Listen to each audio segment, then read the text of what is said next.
Okay? Okay. Great. This is an oral history interview with Howard O. Greene, Jr. for the Robert J. Dole Institute of Politics at the University of Kansas. We're in Howard's home in Mount Vernon, Virginia. Today is July 11th, 2007, and I'm Brian Williams. Howard, let's start with a little bit of your family background and the steps that led you eventually to the U.S. Senate. Well, Brian, I was born in Delaware, Lewis, Delaware. Graduated from Wesley College in Dover, Delaware, and transferred over to the University of Maryland. Was looking for a part-time job in the Washington area. My father mentioned that I could go down on Capitol Hill and look up an old hunting friend of his by the name of Senator John J. Williams of Delaware, who has been my mentor. He, in the year 68, January of 68, I got a job as seating tours up in the third floor of the Capitol. Worked my way into the Senate Republican cloakroom answering telephones on his patronage, which is a thing of the past now in the Senate, in 69. And my job in the cloakroom was to sit there with two other gentlemen and answer the telephones and answer questions from Senate offices, or to do whatever a senator asked us to do as they came in the cloakroom, make phone calls, do this, do that, whatever. And I worked my way up from there to the Assistant Secretary of the Minority in the late 60s. The late 70s. And from then, in 81, when Reagan came into control and we had taken back the majority for the first time since 1954, I became the secretary for the majority. In other words, I was sort of the, so to speak, right-hand man for the leader, Howard Baker. Baker retired in 84, I think it was, and Bob Dole became the leader. I retained that position, and back and forth between majority minority leader until 95, when I was made the Sergeant Arms of the United States Senate. That's the Sergeant Arms, doorkeeper, and protocol chief. And I stayed in that position until I retired from the Senate in late 96. And that job encompassed a budget of about $110 million, 38 million of it was salary. I had about 1,050 civilian employees, plus about a 1,200 member police force, and 8 or 10 major compartments to deal with on the Hill. And by that time, I was pushing up to 30 years, and I knew that I had walked those marble halls just about long enough. And after Senator Dole retired with his farewell speech in June of 96, I exited in September of 96. Okay. Good. We can stop now. Did I go too long? No, that was a good review. Now let's go back and fill in the details. Okay. Was there, did you grow up in a family where there were strong political feelings and lots of political discussion, or was it more just this hunting connection with Senator Williams? It's funny you would ask. My grandfather was in politics and in the Delaware State Legislature. He lived in Dover, and I think he may have served a couple terms in the state legislature, and I got involved in that because every time we would go to my grandparents' house in Dover from Lewis, Delaware, about a 45-minute trip, we always sat down before we had any dinner or anything like to watch Meet the Press. And as a young kid, we were told to sit down and be quiet and listen. We had no idea what they were talking about or cared, but for some reason, some of that got in my blood. And from then on, I knew when I got to college, I wanted to have some input in political science and U.S. history. That was really the first thing that got me going, because for some reason, as probably a 12 or 14-year-old, I got interested in what was being said on Meet the Press. I couldn't explain why if you put a gun to my head. But that and the 1960 assassination of Kennedy where I just didn't go to work for 3 days. I sat in a chair and watched the proceedings and the funeral and whatever. Really got into my blood. And then when this opportunity came up for me on Capitol Hill to take a patronage job under Senator John Williams from Delaware, I realized after a few days, when I came to work that day, during before or after classes at the University of Maryland, when I would pull up to that Capitol Dome, my heart would start beating faster. And sometimes I would pull in there and say, how in the world did I ever get this position? To the point that some days, even tears would come to my eyes. What am I doing here?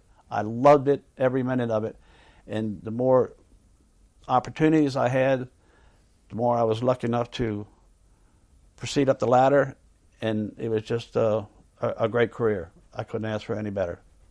And I still love politics.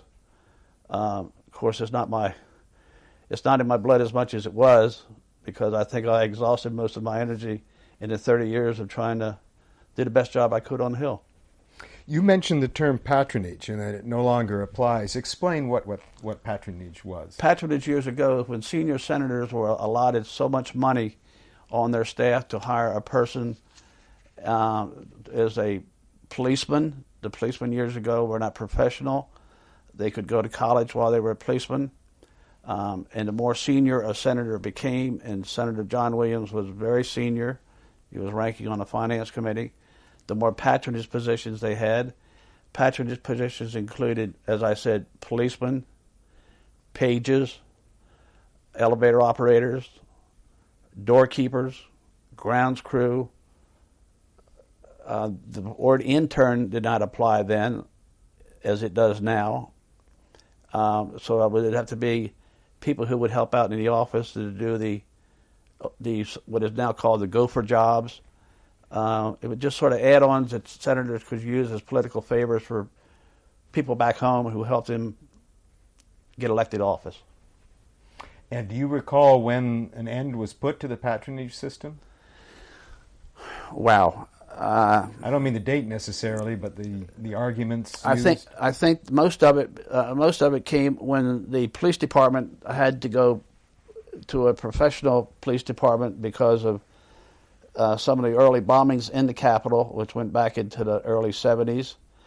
And I think it also, the crime wave around the Capitol, that once the police department stopped being patronage appointments, that a lot of senators decided that it looked a little bad for those senators to put people who would raise the most money in their campaign to relatives or grandsons and stuff like that. And I think the new times were about on them, where the news media would start to look over their shoulders, and they thought it was a good thing to get rid of it. And I know that's a poor explanation of why, but I think that it had passed its time as far as favors being put out in the form of patronage appointments.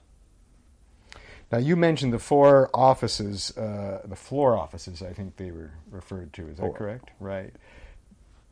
Explain what each of those four offices, what they are and their function. You briefly touched on it, but with a little more detail.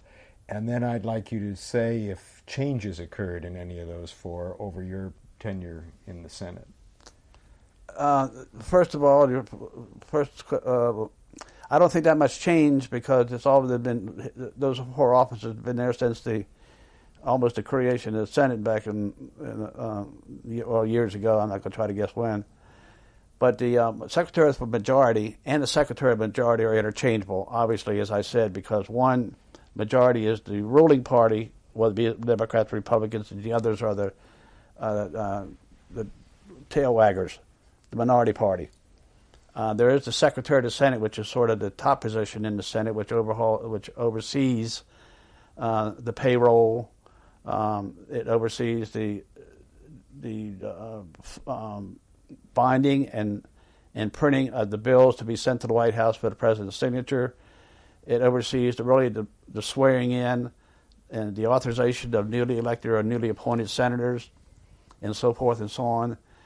Again, the Secretary of the Majority and Secretary of the Minority, as I said, are officers of that particular party. We would run the cloakroom. We would run the page service. We would had the responsibility of having the information people, have the people on telephones in the cloakroom giving out information to offices, staff, to senators, and then to lobbyists and interest groups on the outside. We called and say, when is that vote scheduled? When is that bill coming up? When do you expect that bill to pass? It had to do with committee assignments, which was when the ratio changed or the number of senators changed in the Senate, the ratio would change, and therefore the majority party would have more members on the committees than the minority party, and you'd have a give and take or a lose and gain situation on the committees. It really handled the taking of the votes on the floor, where we'd have a little crib sheet for senators to see when they came in to vote. It had to do with, back in the early years, with little beepers that we would beep senators when there was a vote. Before that, we had to call them on the telephone, and hopefully we could find out where they were to say, all right, it's 9 o'clock at night, we expect to vote at 9:30, really to round senators up. It was much more than that, but that was the teeth of the job. Of course, the Sergeant at Arms job is, as I explained to you briefly earlier, was much more encompassing because that was really the physical factory of the Senate, mainly security. And after the bombing of the Oklahoma City in '95, when I became Sergeant at Arms, and then 9/11 and what have you since then, that has really been a situation where a lot of money has been funneled into the security of the Senate. The police force is much more professional than it has been in the past. When I was there in '95, after the explosion at the Oklahoma City, I started to close some streets around the office buildings. And they told me, they said, Howard, you're crazy. They're going to take you apart for this. You can't tell senators they can't park on that street. You can't make that street a walk-through. Well, we put barricades up, and we put kiosks to make senators and everybody else show their identification. And they wanted to put a fence around the Capitol, which we didn't think we were ready for that. But the security really changed almost overnight, to the point now, even though I was told that I would be hung in the nearest tree if I tried to block some avenues around the office building, now it's like a fortress there. You can't get around because of the barricades and balusters and everything else. But that was and of course the Sergeant at Arms also included the computer center. It included the service department where senators have their charts and stuff printed. It included the parking. It included the grounds crew. It included the physical plan as far as the elevators, mechanics of the elevators, the cleaning of the buildings in Capitol, the office buildings. It was quite a big job. And that was nonpartisan. No, the Sergeant at Arms was a job that was usually delegated to the majority leader. So if the Republican control, you had a Republican Sergeant at Arms and a Republican Secretary of the Senate, vice versa if the Democrats were in control. But you had to evenly serve the interests of both parties. Oh, I'm sorry, I didn't follow you, Brian. Yes, exactly. As Secretary of the Majority and Secretary of the Minority, you worked for that party. As Secretary of the Senate, even though you were appointed by the majority leader, and the Sergeant at Arms appointed by the majority leader, you were Secretary of the Senate, and you were Sergeant at Arms of the Senate. And your responsibility was to 100, not to the 47, 53, 52 that we had as Republicans through the years. Absolutely. I shouldn't have left that out. Yes, so you had to deal with the Democrats as well as the Republicans. Did that force you to do a characterological change in your mindset? Or no, it did. It made it easier for me because when you're there for that many years, you make friends on both sides of the aisle. I mean, we would fly around the world on these so-called CODELs, congressional delegation trips, with senators, Republican senators, and Democratic senators. And there's nothing like flying on an airplane for 2 weeks to 6 or 8 stops around the world. You're on the same plane together. You eat meals together. You stay in a hotel together. You go to banquets together. You do this, and you get to know these people away from the United States Senate. And you finally realize, my God, they're real people, and they're good people. And I got to know a lot of Democrats, and we would go to Baltimore to the baseball games together. Tom Eagleton, Jim Exon, people like that who were baseball fans. And I enjoyed being able to sort of expand on those relationships with Democrats. And they were friends. I mean, we were there 12, 16, 18 hours a day, brushing shoulders all the time. And I enjoyed that part of it. Of course, you have to be careful because you don't want to act like you're giving more help to the Democrats when the Republicans are in control. But I never had a problem with that. For some reason, I was able, through, I don't know, maybe I had to write makeup or something, I was able to get along with almost everybody there, Democrat or Republican, and considered a lot of them friends. Before we leave the structure of these Senate offices, you've mentioned doorkeepers and the cloakroom. Give us a little bit of what that was all about. Well, doorkeepers upstairs in the Senate, in the second floor and the third floor, were all assigned to the various doors in the Senate chamber on the second floor, with a uniformed policeman and a plainclothes policeman. And we were there to identify senators as they came in and went out, to keep staff from coming in because they had to go around to the back of the chamber to be checked in and get an ID card. We had to be careful that a former senator didn't walk up to one of those doors who they have floor privileges for life and were turned around by a policeman who didn't happen to know who they were. The doorman upstairs would seat these various school groups that would come in the summertime endlessly and line up through the bowels of the basement of the Capitol and work their way back to the first and second and third floor to sit for 15 minutes and watch the gallery, or watch the Senate in session from the gallery. And we had to quietly seat them and keep them quiet and ask them to get up gently and leave without interrupting the floor operation. That was the first job I had in the Senate. Back then they were patronage jobs, and now they are to a degree, but they're patronage jobs that was hired by the Sergeant-at-Arms and not through various senators, although various senators still have these so-called suggestions to the office of the Senate as to who they might want to take a look at to employ, if you follow my drift. And are these career positions, or people moved in and out over 2 or 3-year terms? A lot of them through the years, Brian, were just temporary because a lot of the doormen, as I said before, were going to school. And then it got to the point where a lot of doormen became, because of security, became retired metropolitan or metropolitan police or state police from surrounding areas who had retired, or even so military who would do the so-called double dipping.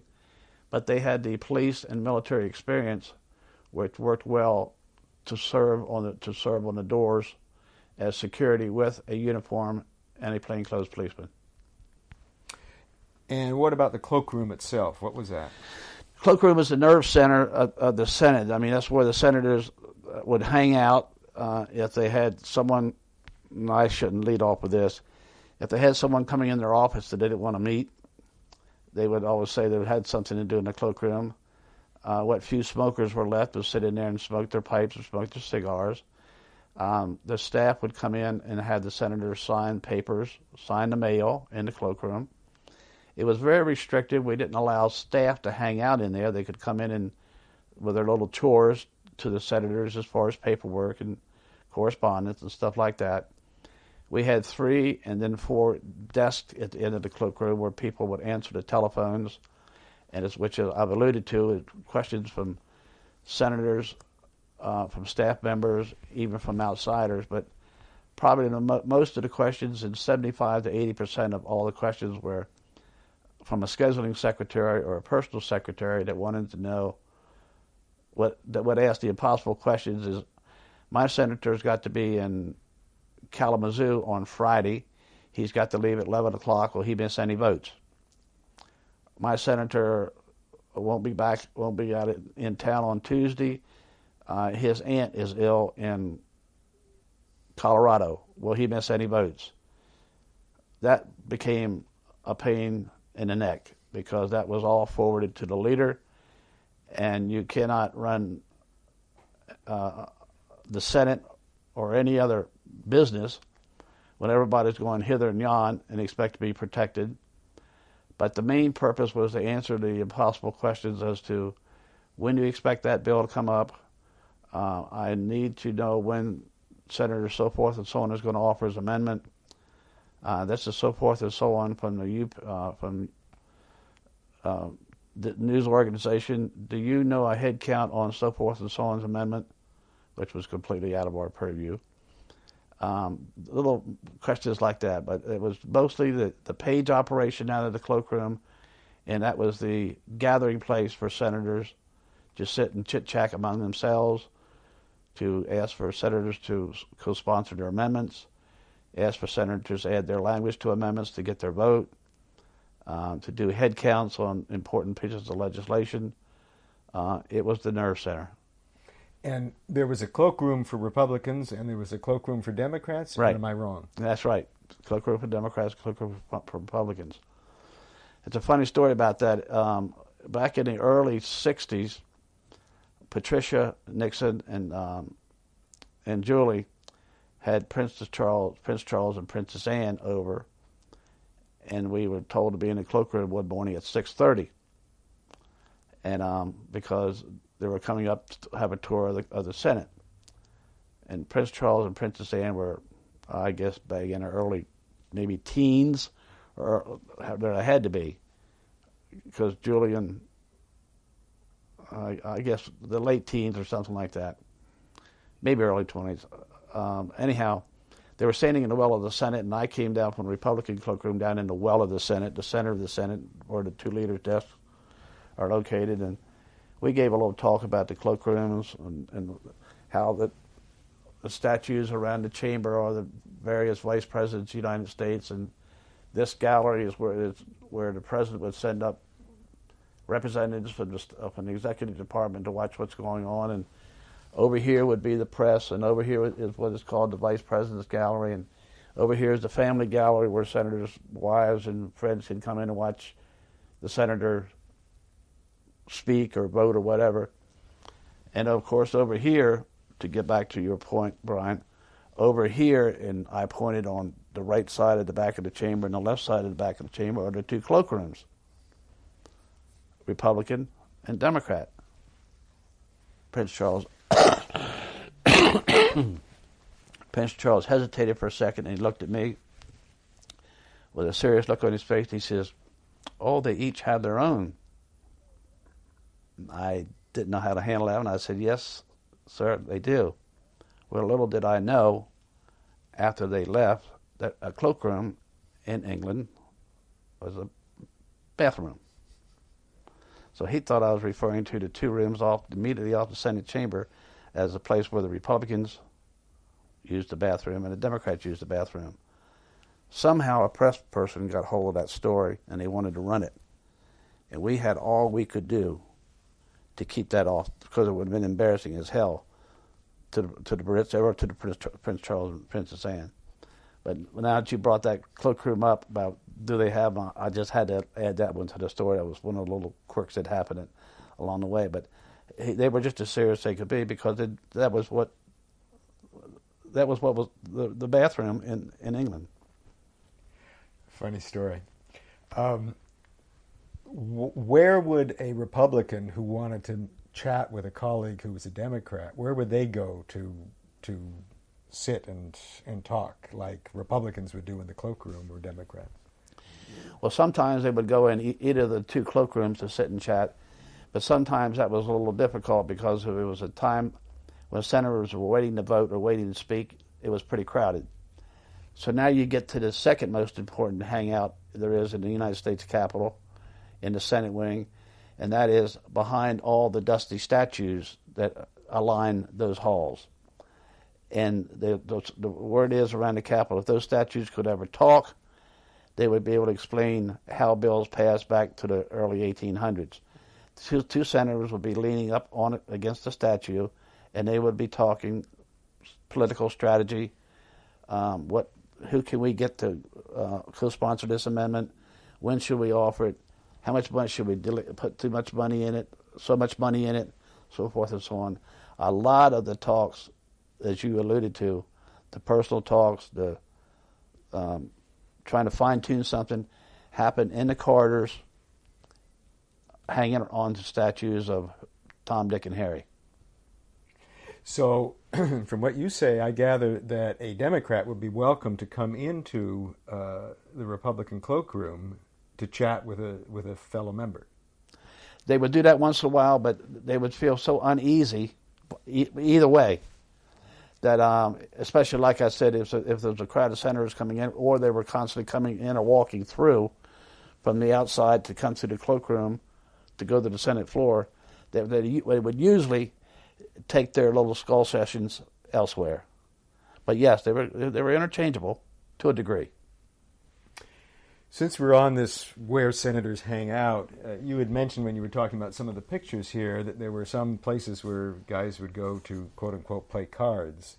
Tell me about that.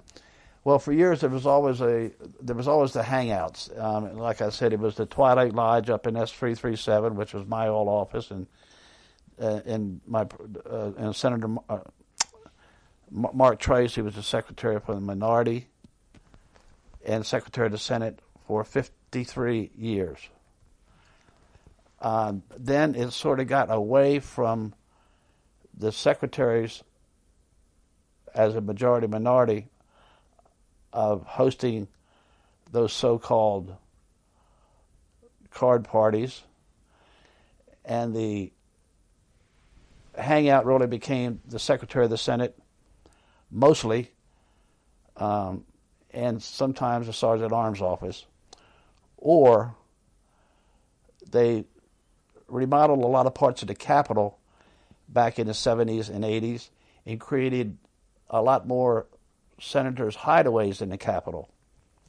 And senators' hideaways are little rooms which were made over, some small, some very small, some looking toward the mall, some with no windows, and they were their hideaway in the Capitol.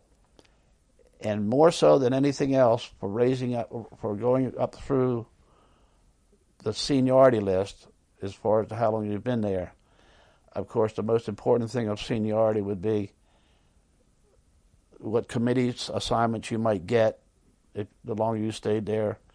Your parking place would be enhanced. But the most sought-after thing in that building was the senators' hideaways, because the higher you were on the seniority list, in other words, where you ranked on the Democrat or Republican list of senators, the more appropriate hideaway you would get. And they were used a lot as they increased the remodeling of the Capitol. And when I left there, I think they were up to, I remember back, they were in their 20s, 26 or 27 then. Of course, they were all given to the old bulls, so to speak, back in the Dirksen and Scott days, as in Senator Dirksen, Senator Hugh Scott, Republican leaders. But as they increased in size, a lot of senators would, use those as the place where they congregate instead of the cloakroom or behind the statues. And they would take the fat cats who would come in, or the corporate heads, instead of marching them through the office buildings where they were visible to everybody, they would take them to the Capitol. They'd go down to the dining room and eat, and then they'd go up and have their little meeting in their so-called hideaways. And some were very elaborate. When you first started serving the Senate, were there hideaway offices already then? Oh, yes. My office, which was S337 in the Capitol, third floor, looked straight down the mall to the Washington Monument. I had 3 windows, 2 little offices, and my whole floor was nothing but senators' offices, except for my office in the corner when I became Secretary of Majority, even before when I was assistant secretary for the minority. I worked at that office with my then boss.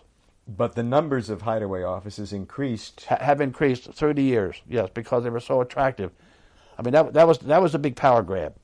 Not the parking place, yes, the committee assignments, but when you had a hideaway that looked straight down the mall toward the Washington Monument, or sometimes looked over the other way toward the Supreme Court and the Library of Congress, or was a big room where you could have a couch where they could sleep at night for all-night sessions, and a sink or a wet bar or whatever, that was the creme de creme.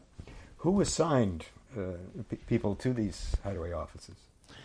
It was primarily the Rules Committee would handle the assignment of the hideaways by straight seniority. In other words, the most senior person there would get the best one.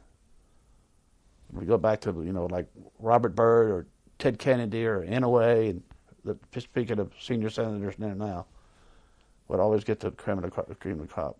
So they were it was like musical chairs. They were constantly changing offices. Is that right?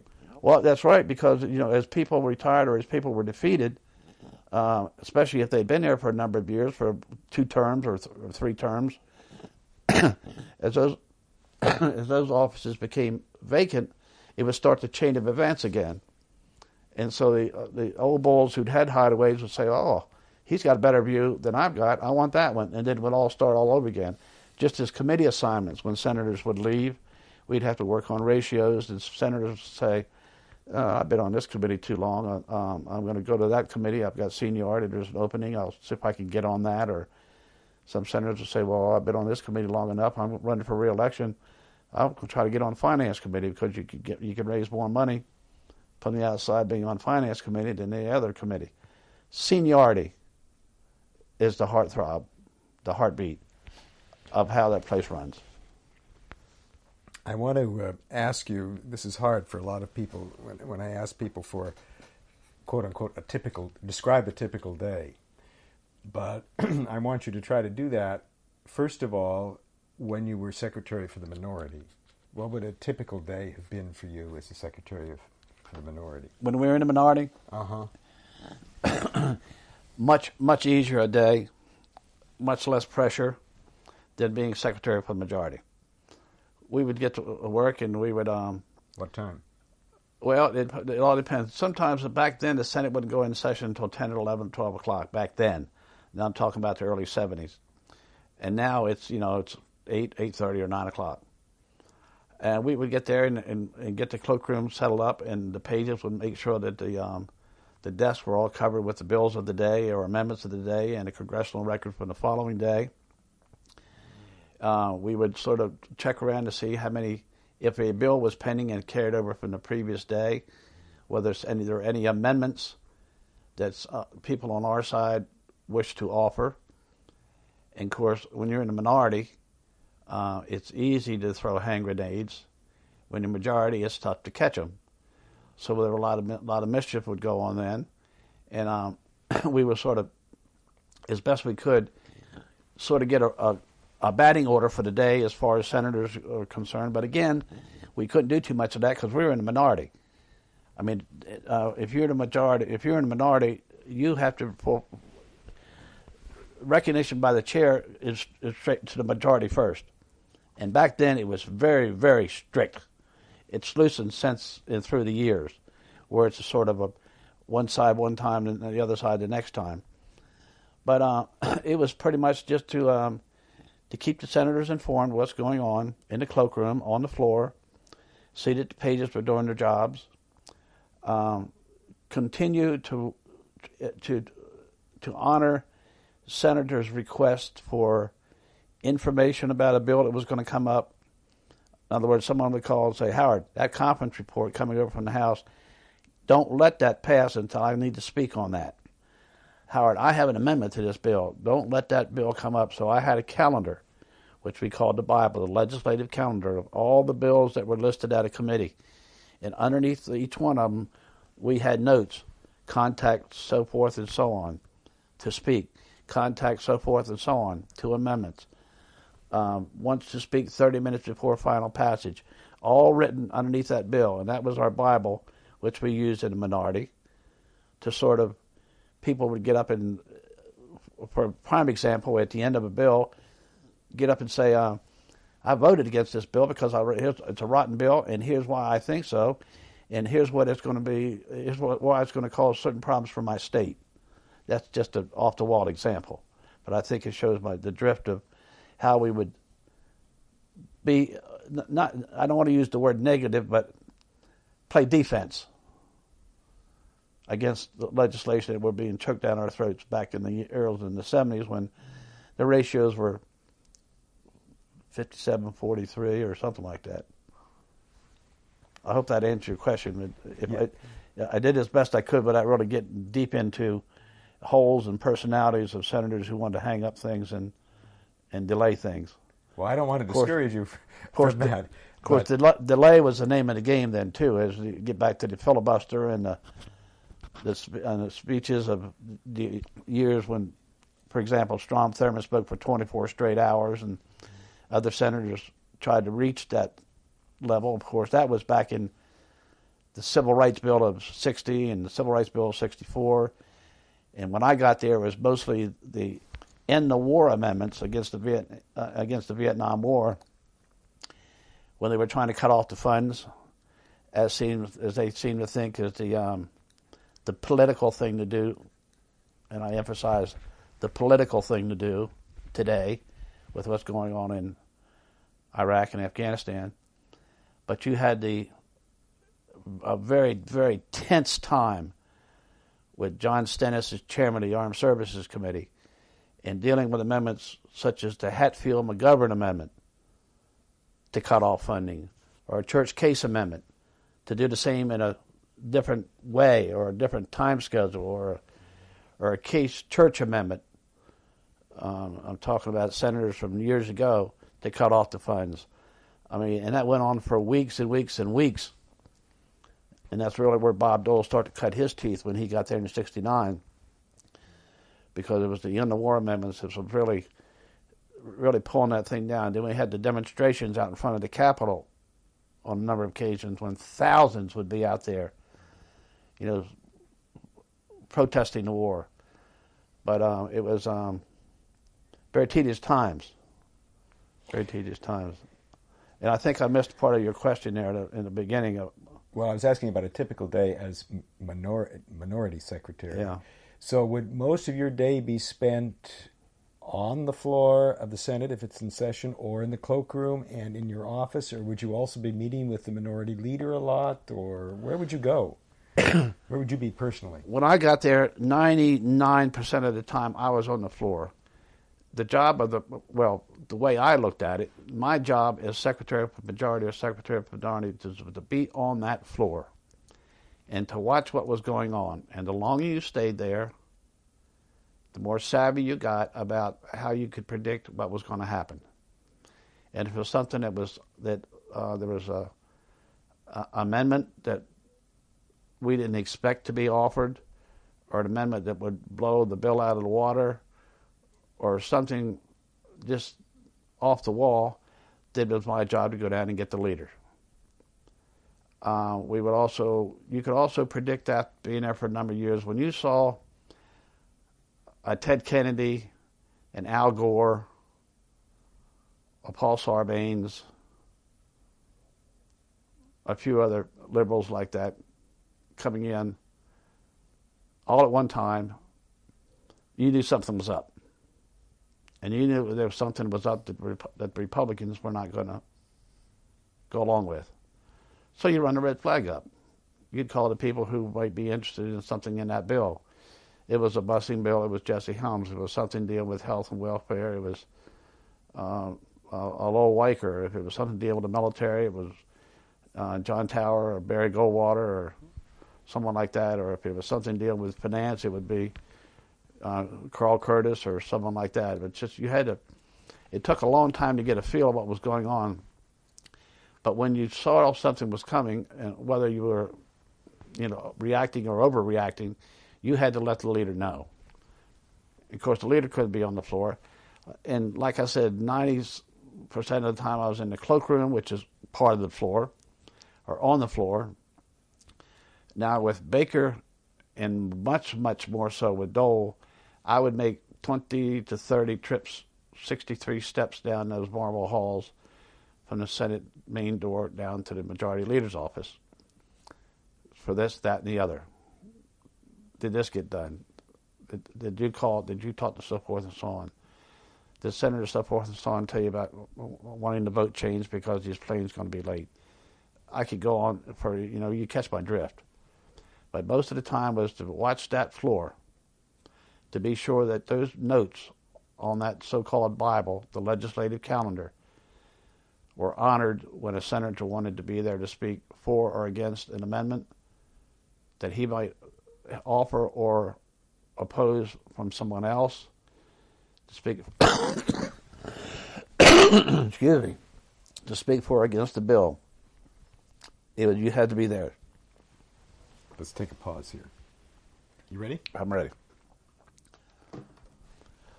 I did have to find my way up to my office, 2 or 3 times a day, but I didn't get to spend much time out there because the phone would ring and I was needed at the floor. But I did have to do things like signing papers for kids who applied for a paid job, or to other things like getting ready for committee assignments, or to handle work that came from revised rules from the Senate Conference Committee, which was a spinoff of Republican Conference Committee and Republican Policy Committee. So I had paperwork up there, but I did have a very, very qualified secretary, NAA, that worked for me from the time that we took over control in 81 until I left in 96, Brien R. I don't know how I could have pulled the job off without her, but I didn't spend as much time in the office as I wanted to, because most of my time was, like I said, on the floor or the cloakroom or in the leader's office or in some confab, again, leaning up against a statue between the two when a senator or the leader wanted to talk in confidence. So would you and the minority leader strategize a lot? Sometimes. Most of that would be done by the committee people who had the bill on the floor. Some of his people, the leaders, people in his office who handled the bill through committee and had expertise in that field. We were really the nuts and bolts of the bill when it got to the floor, as to notifying people, as I've said, and I'm being repetitious here, is people who wanted to be there to speak when a bill came up, or to offer an amendment, or to oppose it, or something like that. We wouldn't strategize. We would a little bit, because we'd have to get in the parliamentary situation. If it was going to be a very controversial bill, then the leader and we in the cloakroom would sit and talk about what we're going to do about cloture, what's the right time to offer this amendment or that amendment. Would some senator offer a first-degree amendment and someone try to come in and get a second-degree amendment? Of course, that's all depending, again, on whether you had priority recognition. And if you're a minority, you did not. You sat and waited your turn and got the crumbs. Yes, I was in part of that, because I had to be on the floor all the times I said, and I had to know what was going on in order to protect those people who needed to be there for this, that, or the other. If you saw a group of liberal Democrats coming onto the floor and you needed to alert someone, would you do that by phone from the floor, or would you literally have to go off the floor and... No, I didn't have time to wait for a telephone. No, I didn't have time for a secretary to pick up the phone down the office and, wait a minute, Howard, I'll put you on hold and stuff like that. No. So you would move physically? That was all footwork. And if he was in the office and he was meeting with someone, and I would sort of take the temperature as to who it was and what it was all about, but if it was important enough, I'd knock on the door and say, leader, we need you. I need you on the floor. So you would... I'm just thinking of a baseball analogy here. What would your role have been? A manager, almost? I don't want to go that far. maybe a bullpen coach or something like that would prepare for something that is about to happen or is expected, or things aren't going too well. So you better get somebody in there to watch the situation. And of course, you had the whip, and some whips spent a lot of time on the floor, some did not. And of course, at the same time, you had if we were in the majority, it was the chairman that was managing the bill on the floor, who had sort of the run of the things because it was his bill. Or if we were in the minority, it was the ranking member on the committee, working in concert, hopefully, with the chairman to try to get the bill through. So you had those two, but when certain things that would come up, it would be more of the leader's call, and I would let the leader know, or whichever the case may be, the chairman or the ranking member would say, you better check with Dole and see if this is okay. But more than likely, it was Dole would just call umpteen times a day. I would run down the office, and he'd call the cloakroom and say, where's Howard there? And I'd run down the office, and he'd want to know what was going on. Which saved a lot of time, because a lot of times it wasn't anything going on, but he just wanted to know while he was sitting there doing his paperwork, this, that, and the other. Then I'd go. So he'd be working in the office, and he would always want to know what was going on the floor, and he would call me whether it was something to talk about. And sometimes I would go in, and he'd be engrossed in something he was doing, and sometimes I would walk in and sit down, or sometimes I'd stand at the desk for 5 or 10 minutes, and he would still be reading or writing, and he wouldn't look up, and I'd get tired of standing, I'd sit down, and sometimes I'd sit there for 10, 15 minutes, and he would come up and say, what about that amendment? That amendment coming up this afternoon, so forth and so on's amendment. What about this? What about that? He would be engrossed in what he was doing, but in the back of his mind, he wanted to know what was going on the floor, and I was the person that tried to give him the best advice as I had as to what was going to happen on the floor. A lot of times I caught myself, Brien, trying to second guess what was going on the floor. I guess I was trying too hard or something like that. When I would see things come on the floor, people come on the floor, as I alluded to before, you knew something was up. And especially if they came on the floor when the chairman or the ranking member or the chairman, whichever the case might have been, as to who was in the majority, was off the floor, and there were just a couple other senators waiting around to give a speech, and here all of a sudden you see these guys come on where, I hate to say this, I don't mean to be disrespectful, but you knew there was trouble brewing when they would come on the floor, and we had a military bill pending, or appropriation bill dealing with labor, or HEW, which has changed its name, or you'd see a Harkin or a couple other Westerners come on when there was a big agriculture bill down, and you follow my drift. You knew something was up, and you had to get the chairman and or whichever the case may be, ranking leader on the floor. If they weren't available, you couldn't put your hands on them. You had to tell Dole, and then you would follow his directions as to what's the next step. And as minority secretary, how large a staff did you have? You mentioned an AA and a secretary, I think. The staff was the same. I had a secretary and an AA. She was a secretary and AA in my office up in the third floor, S337. I had 4 people who answered the phones in the Republican cloakroom. You asked about the minority. I had a deputy, a secretary for the minority, and I had another floor person who worked the floor who helped us with getting the little info sheets ready, which we had down at the desk where senators could walk in and not too detailed language, but enough to give them a drift of what was going on about the amendment they were going to vote on. The rest of that information should have come from their staff, who was staff members from that committee. I had an office downstairs in the Capitol which handled the correspondence that dealt strictly with the floor activity, bills, amendment, speeches, holds on bills, and we would answer letters that would come in to say, don't let that bill pass unless I'm here and I've gone through this. I don't have an amendment for that. We'd have to answer those letters. I had 2 people downstairs that would handle that.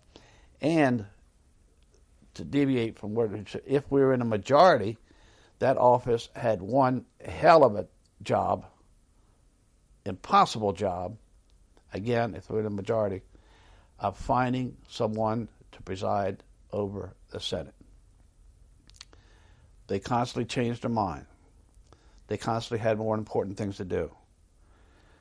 They had to go somewhere. A big fat cat came in the office. And we always were notified 5 minutes before the senator was supposed to preside over the Senate. They were supposed to preside for 1 hour. And sometimes they would show, sometimes they wouldn't. That was a headache. If they didn't show, what happened? I would go to the dining room. I would walk the halls. I'd go wherever I could, up and down. If someone had been sitting on the floor wanted to make a speech or to do a little bit of morning business because to praise the Lions Club back in their hometown, sir, I need you. I need you for 1 hour. I can't do it. I got to go to committee. We'll get up there until I can get somebody to fill in. Were there times when all business came to a halt for lack of a president? No. We had to beg a lot of times, and I think they realized that if something that happened, or that person who was in the chair, Brien, from 1 to 2, and he got to 2:15, he had something to do because he was scheduled for 1 to 2, and he would be squawking, and you can't blame him. But sometimes things like that happen, and we just had to deal with it. We just had to deal with it as best we could. But that was a very, very time-consuming, a very difficult thing to schedule because senators could be senators. Did you prefer being secretary to the majority or secretary to the minority? That's a tough question. I guess I cut my teeth on being a secretary for the minority. And it was, again, not to be repetitious, but it's easier to throw hand grenades than it is to catch them, and that's what you do in a minority. We were outnumbered considerably as far as the ratios. We had to object to things as best we could. We had to try to defeat cloture to keep from a bill being choked down our throats.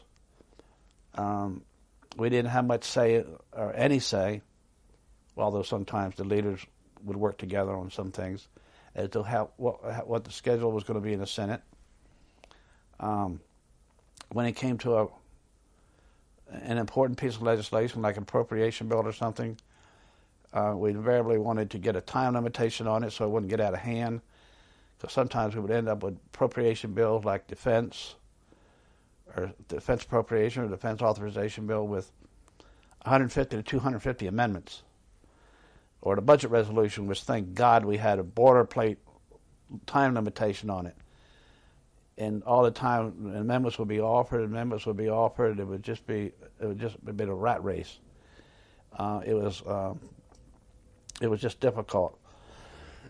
It was just difficult to get that going in the minority, because we wanted to slow things down. I mean, Bill Clinton wasn't sending bills out that the Republicans wanted to vote for, tomorrow afternoon, and vice versa when Bush and Reagan were up there. But majority was much more fulfilling, because you knew if you had the votes like we did when Reagan came in '81, things started to roll. We could invoke cloture and cut off debate.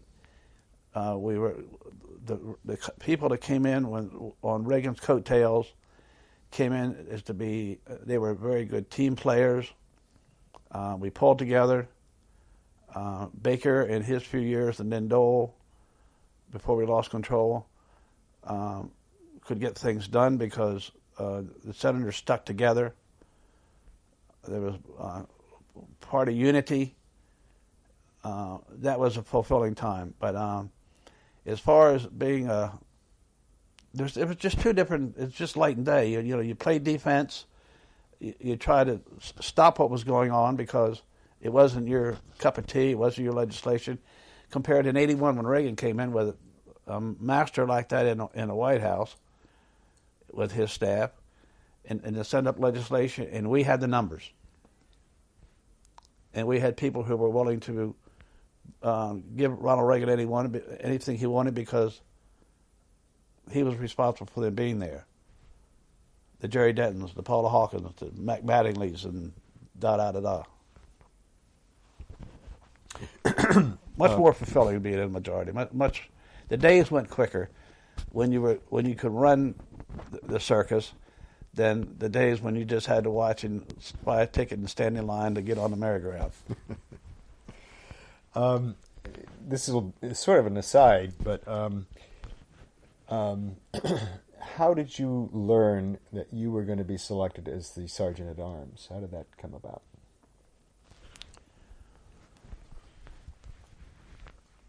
Well, Dole had to appoint his people to be Secretary of the Senate and Sergeant-at-Arms, and I had worked the floor for a long time, and I was feeling a little burnout, and I did not know at that point that Dole was going to resign from the Senate in June of '96. We all knew about the political campaign. And I did not want to leave the Senate floor because it had been my whole life was a Senate floor. And I thought I had the pedigree and personality to deal with people on the Senate floor as best I could in difficult circumstances, whether it be Republicans or Democrats. And I didn't want to be taken away from the Senate floor. At least I didn't think I did. But Dole asked me one time in his office in front of a fireplace, he says, I've got these openings, would you like to be Sergeant-at-Arms? I said, whoa. I had to kick that around. He says, Howard, you know where all the skeletons are in the closets? Yes. If I don't, I know how to find out. He says, you know all the Democrats have been here for years that have held these positions when we were in the minority. We need to clean house. I said, yes, I do. Of course, there were a lot of those people were friends. That didn't come in the picture then. He couldn't. And I was concerned about the floor, and my assistant, Elizabeth, he said he would move her up. And I thought, well, that's a good move. She was very qualified. And I wanted to lead the floor because Sergeant-at-Arms was much more encompassing, much more responsibility that I had on the floor. And it just got to the point where I just about had my fill of it. And the security, the protocol, the meeting of heads of state, the inauguration, I said, yeah, I could do that. And so I did it, reluctantly. I didn't like being Sergeant-at-Arms because I lost that contact with the senators, that personal contact. When you walk in the morning and someone come up and go, did you see that ball game last night? You know, yeah, do you believe that? So forth and so on. Or, you know, so forth and send town in Baltimore and get hold of your friend and get some tickets. Let's go to a baseball game. Or, come in, I want to tell you about my son and his wife are about to have their third baby or stuff like that. Little things like that. You became a family. I mean, not only just the traveling part that I talked about earlier, but the sitting around in the cloakroom and my kids graduating from high school. I got to be there. I don't care what they're voting on or you know, so forth and so on happened in the family. They said you were your sounding board. You were someone that they could talk to that they didn't have to talk to in the office. There was a lot of personal contacts. There was a lot the friendships to develop. And upstairs, I didn't have it. I just had all these various departments. Computer, the WWW would just come into existence, and all the senators in the offices had a computer guru who graduated from, they all thought, MIT, and they wanted every damn piece of equipment that would come down the pike. And that was really a pain in the butt, because we had a computer center and over in next to the Union Station. Every time the phone would ring, it'd be some senator's office. I want so forth and so on and so forth and so on. We don't have the money for that. Well, maybe we'll try to get the expanded appropriation for next year's computer center, or the police department. And I enjoyed that, the security fight, because I knew all the guys on the police department. And the parking, everybody, senator would say, my wife always had the opportunity to pull up here and park, and there was a spot, so forth, and she all parked there. Somebody said she couldn't park there last week. Well, Senator tell her to come over and park in front of the Capitol, little things like that. It was sort of what I was used to, but in a much smaller scale, in a much more of a nagging, irritable type of thing than dealing with the United States Senator and his interest or disinterest on something on the Senate floor. It was a big, big difference. I'd lost that floor contact and that personal contact. Let's talk about personalities now for a bit. When you first went on the floor, I guess Senator Dirksen was the minority leader. Right. Describe the senator from Illinois. Oh, wow. I'd heard a lot about Dirksen before I started working on the Senate floor. As a matter of fact, I got the first impression from working, as I said before, as a doorman up in the gallery to seat school groups and just the general public. And it seemed like if Dirksen was speaking on the floor, and if you've ever heard him speak or recording of his speeches, it was something to behold. I mean, it wasn't something from a Hollywood set. It wasn't something from the best professor at the college that you went to. It was, I can't really describe it. The tone of his voice, the intellect, the articulate way that he could emphasize this or that. He seemed like he could talk about the weather, and he would have you in the palm of his hand. And I guess that not only the voice, but the delivery, the hesitation, the emphasis he would put on things that would just stick with you. The greatest orator in the years I was in the Senate was Everett McKinley Dirksen, and one heck of a nice man. And here I was cutting my teeth in the Republican cloakroom, and it didn't take me long to realize how much of a relationship he had with Lyndon Johnson, who was then president. Because they dealt together. They dealt with each other when Johnson was majority leader. And umpteen times a day, I might have been a little overly emphasizing that one. A lot of times a day, Dirksen would come into the cloakroom and he'd walk up to me or to one of the guys, and I tried to stay there as much as I could, because I figured as much as I spent in that cloakroom, the more I saw, the more I heard, and the more I could accidentally overhear, the more I would learn about the operation. Anyhow, Dirksen would come in, Howard. I can come close to saying, Howard, would you get the president?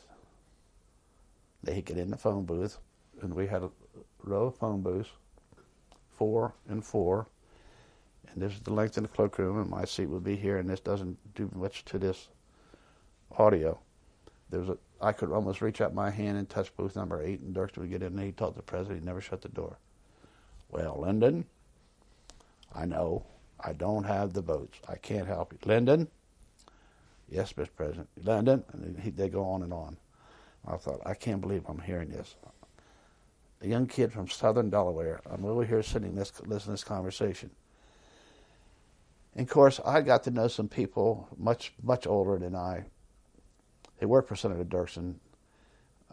Lee Gomian, John Gomian, Oliver J. Dompierre, who handled the legislative business for the floor. And I somehow got into being close to some of those guys, especially Mr. Dompierre. And at that point, the Ev and Jerry show was going on. If you remember that, Jerry Ford and Ev Dirksen. Well, I became sort of Dirksen's personal page or courier. They would rotate back and forth. They would tape it in minority leader's office, Dirksen's office in the Senate. Then they go over to House side and do it in Jerry Ford's office. I don't mean to be disrespectful by saying Jerry Ford, Congressman Ford, and Senator Dirksen, and so forth and so on. And I was the one that would carry the bags, the information. I'd carry the water bottles, and I'd carry the speeches, and I'd carry the this, that, and the other, over to this, back and forth, back and forth. So I got to be in that clique, although here I was just a 25-year-old kid, wet behind the ears, hoping the Senate would get out of session that night in time for me to jump on a bus and go to College Park to take for a class that I was going to College Park to try to finish up on a degree out there, which I never was able to finish. Anyhow, and Dirksen would come in the cloakroom and he would sit and he would treat you like a grandson, just as nice as he could be. How are we doing today? We shouldn't be here long today. We have another week and it's recess. Keep your heads up, boys. Then he got sick and emphysema set in, and they took him off cigarettes, a heavy smoker. So he came to me one day and walked in the cloakroom. He came up to my desk. I was the first person. There were three of us then. And he looked at me, Howard. He looked at me and says, I'll never forget it. I can hear him like he's sitting over there right now. He said, Howard, how are we fixed for cigarettes? I said, Leader, we don't have any cigarettes. Knowing in the back of my mind that he'd had problems with emphysema and so forth and so on. I said, no, sir, we don't have any cigarettes here. We don't smoke. He says, could you get me some in the store? Yes, sir. What do you do? Well, you do what the man said. So I went downstairs and I got a pack of Winston cigarettes. Never forget it. And I had them on my desk drawer. He come back every now. I knew he wasn't supposed to have them. He was sneaking cigarettes in the office. He'd come in every once in a while. After that, Howard, how are we fixed for cigarettes? Well, that meant one thing. I'd open my desk drawer, give him a Winston. He'd take a cigarette. He'd get him on the phone booth, and he'd smoke a cigarette. And I thought to myself, what the hell am I supposed to do? And I'll never forget, I was living out in Spring Hole Lake out in New Carrollton on the 9th day of September, I believe it was, when he died. But his relationship with Johnson, the way to handle those civil rights bills together, the way Johnson could count on Dirksen supplying so many votes for this or that, how they would somehow get together over drinks and work things out that John Q. Public and many senators had no idea how it came about. And a lot of times on a Friday, I remember one in particular. I was in the back office. We were out of session. Dirksen was in town. Mr. Dompierre was in there. I was having a beer, and they were having their whatevers. And so Mr. Dompierre said, better hurry up. We got to get out. Company's coming. Okay. So we had him on, got out of the office, and the elevator door opens up, and here comes the President of the United States, Big Lyndon Johnson. 2 clotheslines, one in each hand. with a beagle on this one and a beagle on that one. Went down the halls of the Capitol. Mr. Don Pierce says, let's go back and see if they get okay. Get situated okay. One person left in the office, Gomian, can't think of her first name. Anyhow, she was left in the office. Johnson walks in, the dogs have a run in the place. Dirksen had a back office where the bar was, a very narrow room between the main office and the senator's office. And they started pouring drinks. The president, I shouldn't be saying this, the president came back and the Beagles got up in one of the couches in the outer office. Fireplace was going. And before I left, I heard him say to Dirksen, he says, glad you're working tonight, Lyndon. Lady Bird and the girls are out of town, and that's the loneliest damn place in this city. And that's been documented many times, but I saw that one. And that's a relationship that Johnson and Dirksen had. Did Dirksen have a temper? Wow. Yes, but it was a temper that never got violent, it never got personal, and it was quickly subdued. You know, you could hear him get fired up about something, but in those days, you didn't have the horses to win anything. You had to compromise. And that reminds me of an old Dole slogan, compromise is not a bad word. Well, that's all the Republicans could do then. Because I think when I started there in 1968, I think the ratio was 63-37. I mean, if you don't compromise or you don't play ball with the other guys,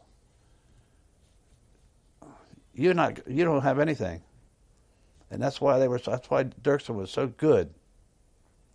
Especially during those big bills, you know, the 60 Civil Rights Act when Thurman spoke for 24 hours, and the 64 Act, and then it comes to the war, and then of course Dirksen died in September of '69.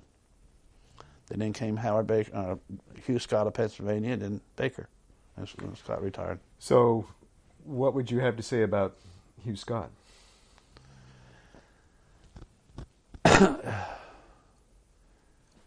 Much more liberal than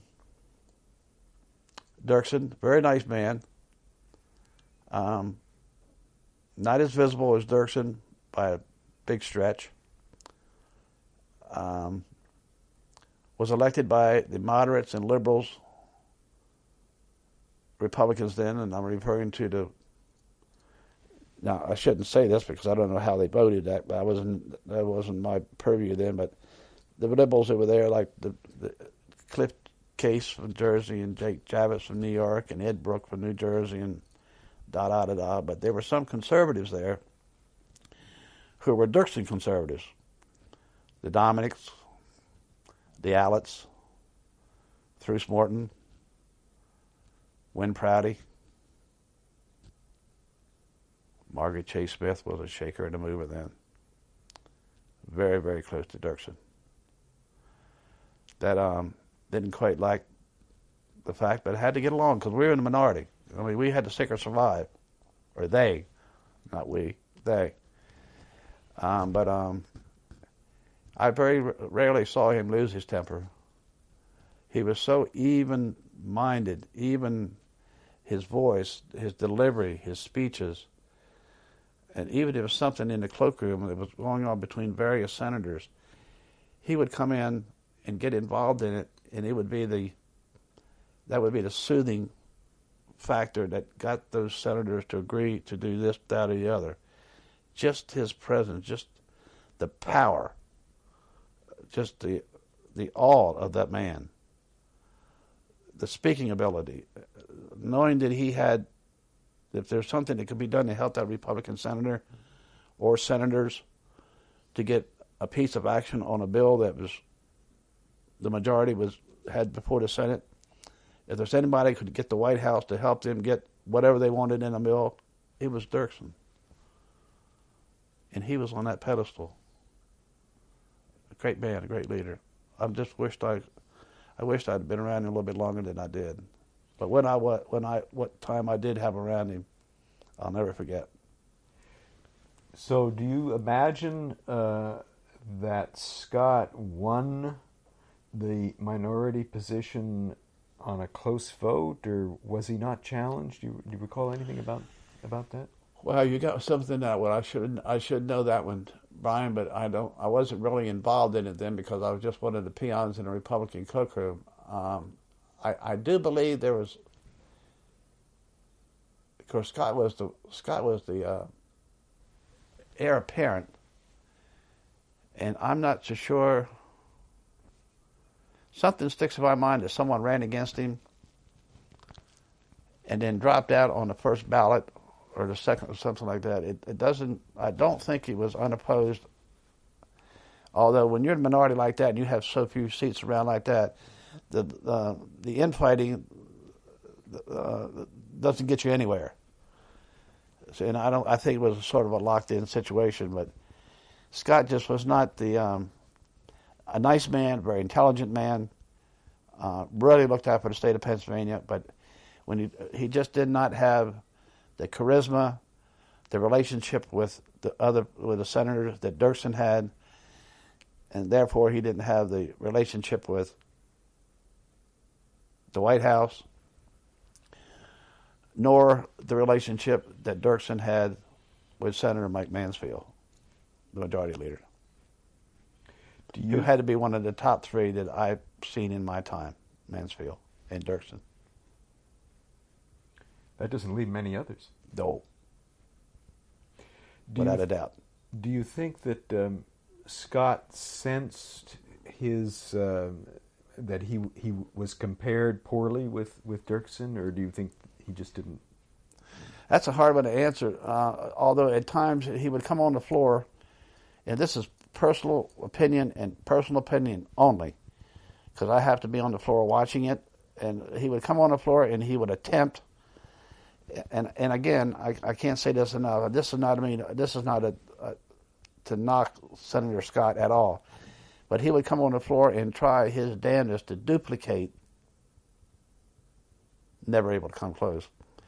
To duplicate a speech like Dirksen might have given. And I don't know whether it answers your question, but that's the best I can come up with that. So, yeah, but he knew it was impossible. It was impossible. Although he was a very good leader. He just didn't have that. Like the old saying is, that's a tough act to follow. What were his strong points that made him a good leader?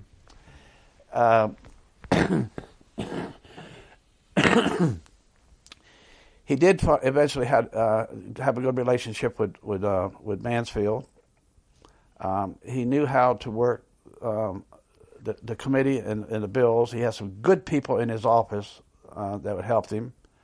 Good staff members, floor manager in the office that helped him get involved in things. There was quite a turnover was starting to happen. Then the old bulls were starting to leave. The Brooks, the Cases, the Munts. Munn had left before. The Proudies, and they were starting to turn over into a younger type Senate. The Bakers were coming in. The Packwoods were coming in. Young guys in '69. Dole was coming in '69.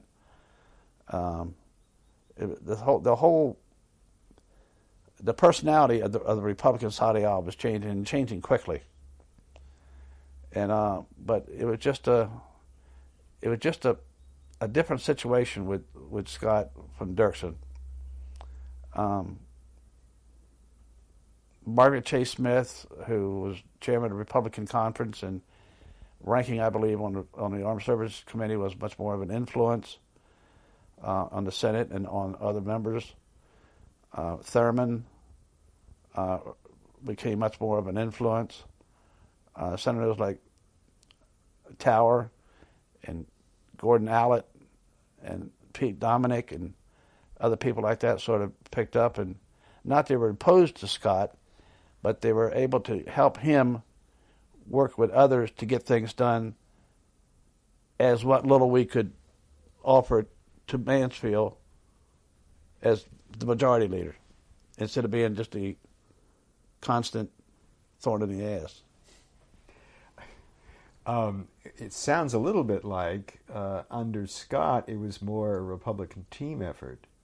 But would that also mean that under Dirksen it was more hierarchy or not? Yes, very well put. Yeah, it was. Well, Dirksen knew he could go. Dirksen knew he could go to the White House. He could go to Mansfield, and he could go to some friends on the other side of the aisle. The Stennises, the Eastlands, the Dick Russells. I think Dick was still. I hate it. I'm in a habit of using these first names, and I shouldn't. I never did for 30 years. Senator Russell. He could go to those guys. They were the old bulls. To some of them, Republican, Democrat didn't make it a difference. Conservative, liberal did. North and South did. And it was much easier to get things done. Now, when Mansfield needed a party line vote, he got it. When it was a way for flexibility, consensus, he would work with our people. Good. I think we're ready. Howard Baker is ready to enter the stage, but let's take a pause here for a moment. Okay.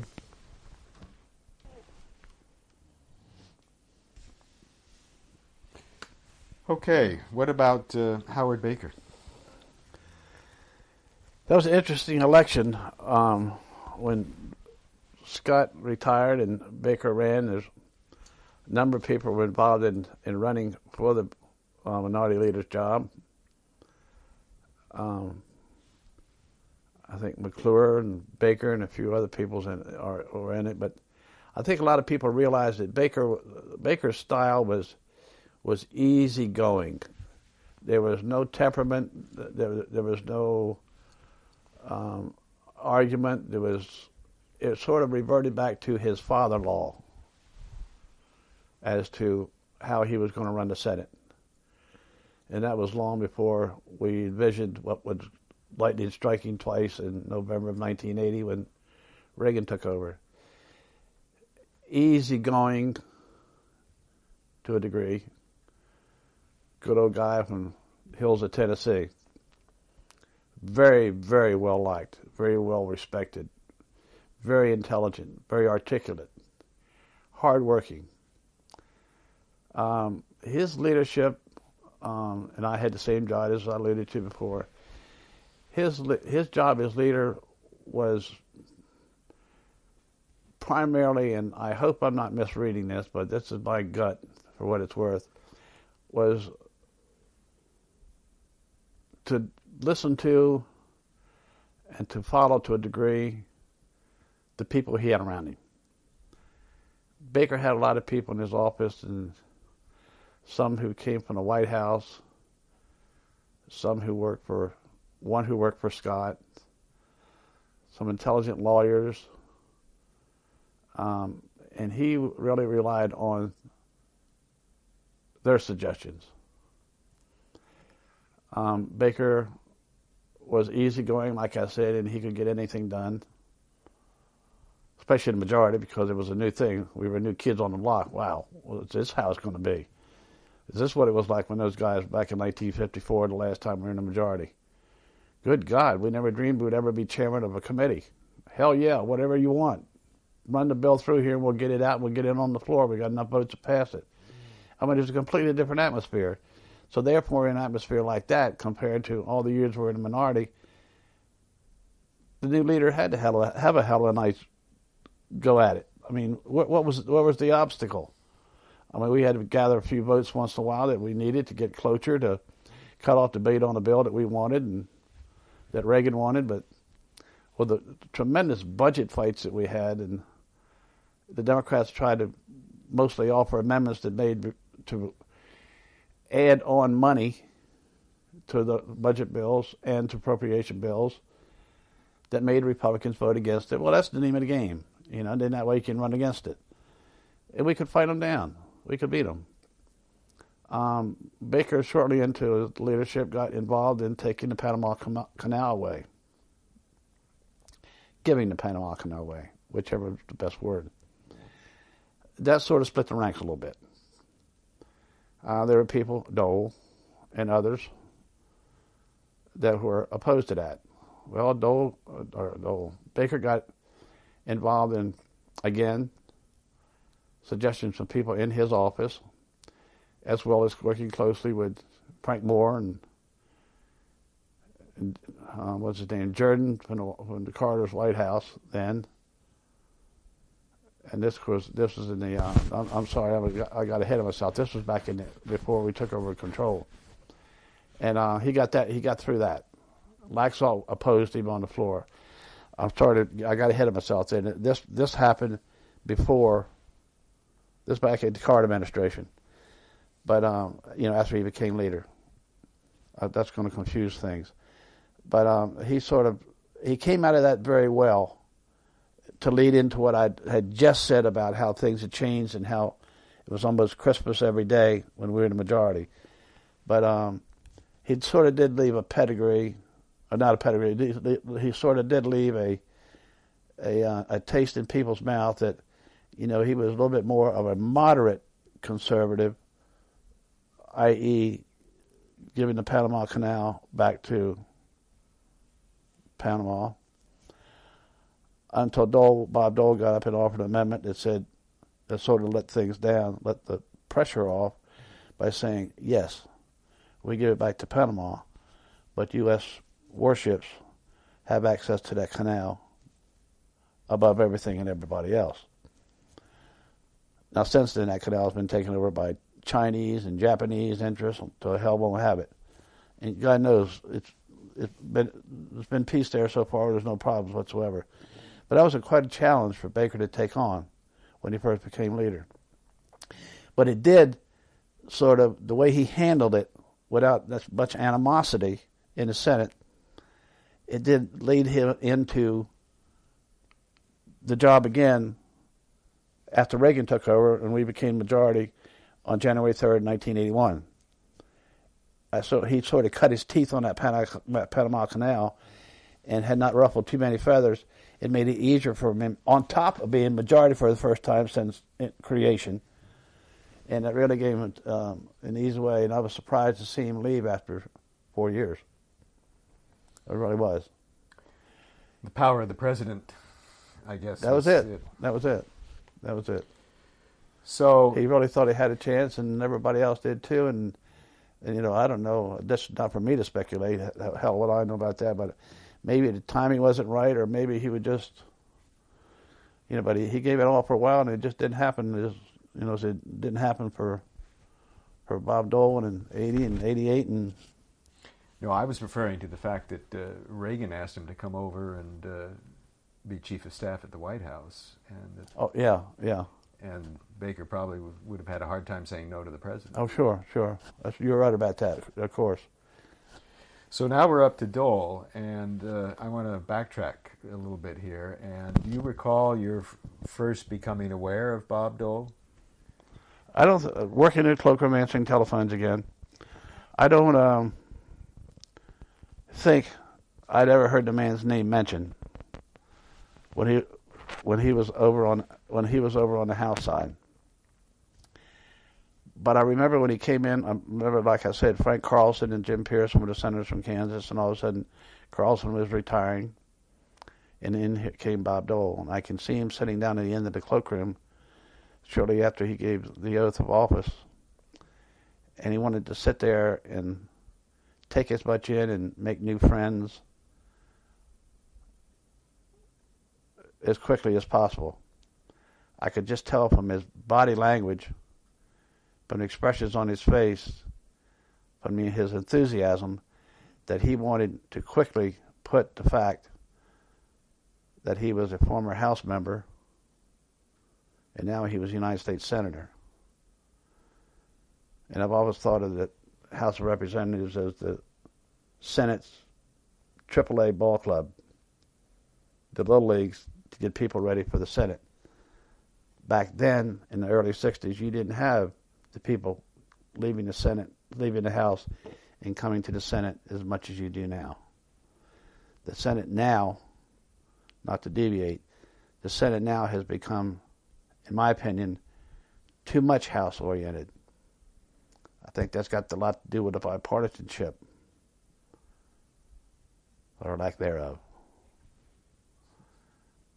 It lasts, but it doesn't last long. Those guys' mentality, and I want to get back to Dole, their mentality was they had to run constantly, every 2 years. Everybody knows a senator runs every 6 years. Well, they had that little hiatus where they could tend to the people's business. The House members, with that ingrained, when they came to the Senate, they were constantly doing this and doing that, involved in this and involved in that. Well, when you come from 435 to 100, the more you get yourself involved to when you're in the Senate, coming from the House, the more toes you're going to eventually step on. And you're going to get lucky and you're going to make friends here. But the more you're involved, if you're that every 2 year mentality, before you're there for, and I always said you weren't a senator. A senator didn't start gaining seniority until he was there for his second term. First 6 terms, in my opinion, was just touch and feel. And I think that had a lot to do with it.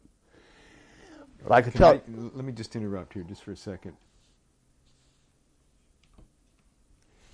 So to get back to where we were, Brian, and I jumped off a little bit.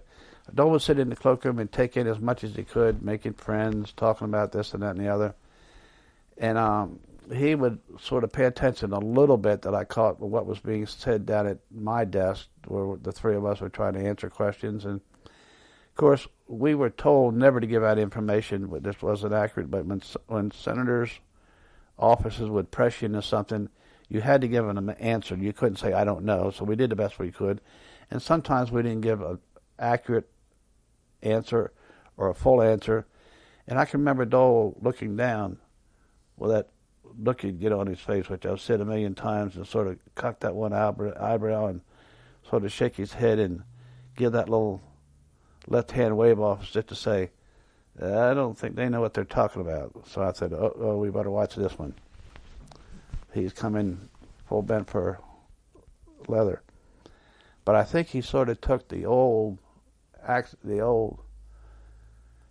standing role that Senator Richard Russell from Georgia used to have when you're elected to the Senate, that you get to the Senate and you can throw the roll book out of the window.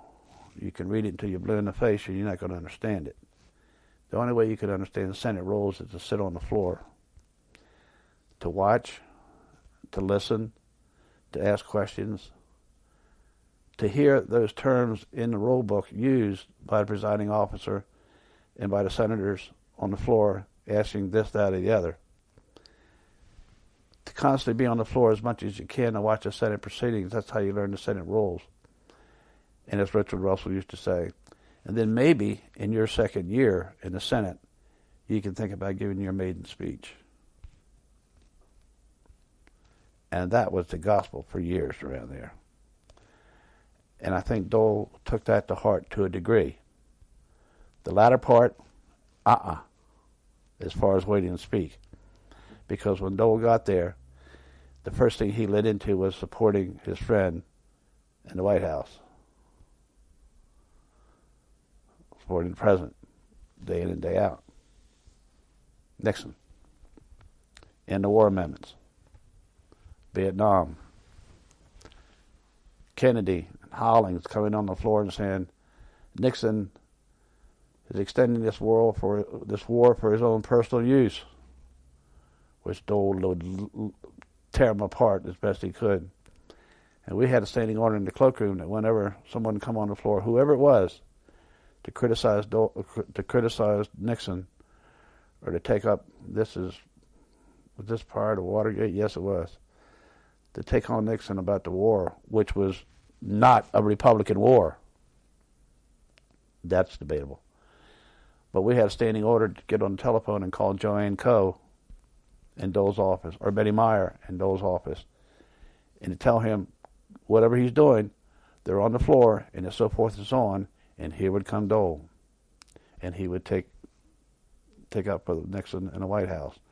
And he would do it religiously. And he would do it 6 or 8 times a day. And he would leave whatever he did, whenever somebody would come over and start one of these wild accusations like a Kennedy or whoever. and he would leave committee meetings.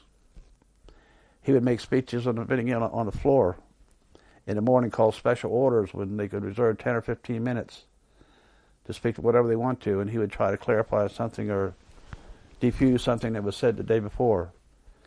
He was just dedicated to taking on those Democrats in Nixon's cause. And of course, then Watergate came in 72, second term. I'll never forget, but another thing that I'm going to deviate a little bit now. The first job I think that Nixon never gave Dole when he made him Republican National Chairman. I think it was 70 or 71. Again, like I said before, I'm terrible on these dates, but maybe we can do something about that later. And he was chairman for about a year and a half, and I remember one time in the cloakroom we were sitting and talking about something, and someone brought up Camp David. And so I said, Bob, how many times have you been to Camp David? Dole says, once. Oh, just once? Dole says, yep. I was chairman of the Republican National Committee, and I got a call from the White House. It was a helicopter ready behind the White House to take me to Camp David. Dole says, I thought, here's my first trip to Camp David. He said, little did I know that Nixon had me flown to Camp David to fire me as chairman of the Republican National Committee. He said, that was my one and only time to Camp David. He loves to tell that story. But to get back to what we were talking about was how he really became, contrary to the old saying is, don't say anything for your first year or two. He really became a fixture on that floor in supporting Nixon and supporting Agnew back in 70 and 71, even though the wheels were coming off the wagon, starting to come off the wagon then. But he dedicated himself to coming to that floor to support Nixon in that war amendment. When those guys would just continue to take him on and saying it was a Republican war, he was using it for his own personal accomplishments, and just some weird accusations. That's really where he really started to make a name for himself. And did this cause resentment among any of his Republican colleagues? Did you pick up? Or? No, if it did, it didn't show. If it did, it didn't show. Because he had other people that would help too. I mean, John Tower and some other senators that I couldn't mind right away that would join in. But Dole was the leader. And we're talking now about his first term, and in fact the first part of his first term in the Senate. Mm-hmm. Was this stepping forward quite exceptional?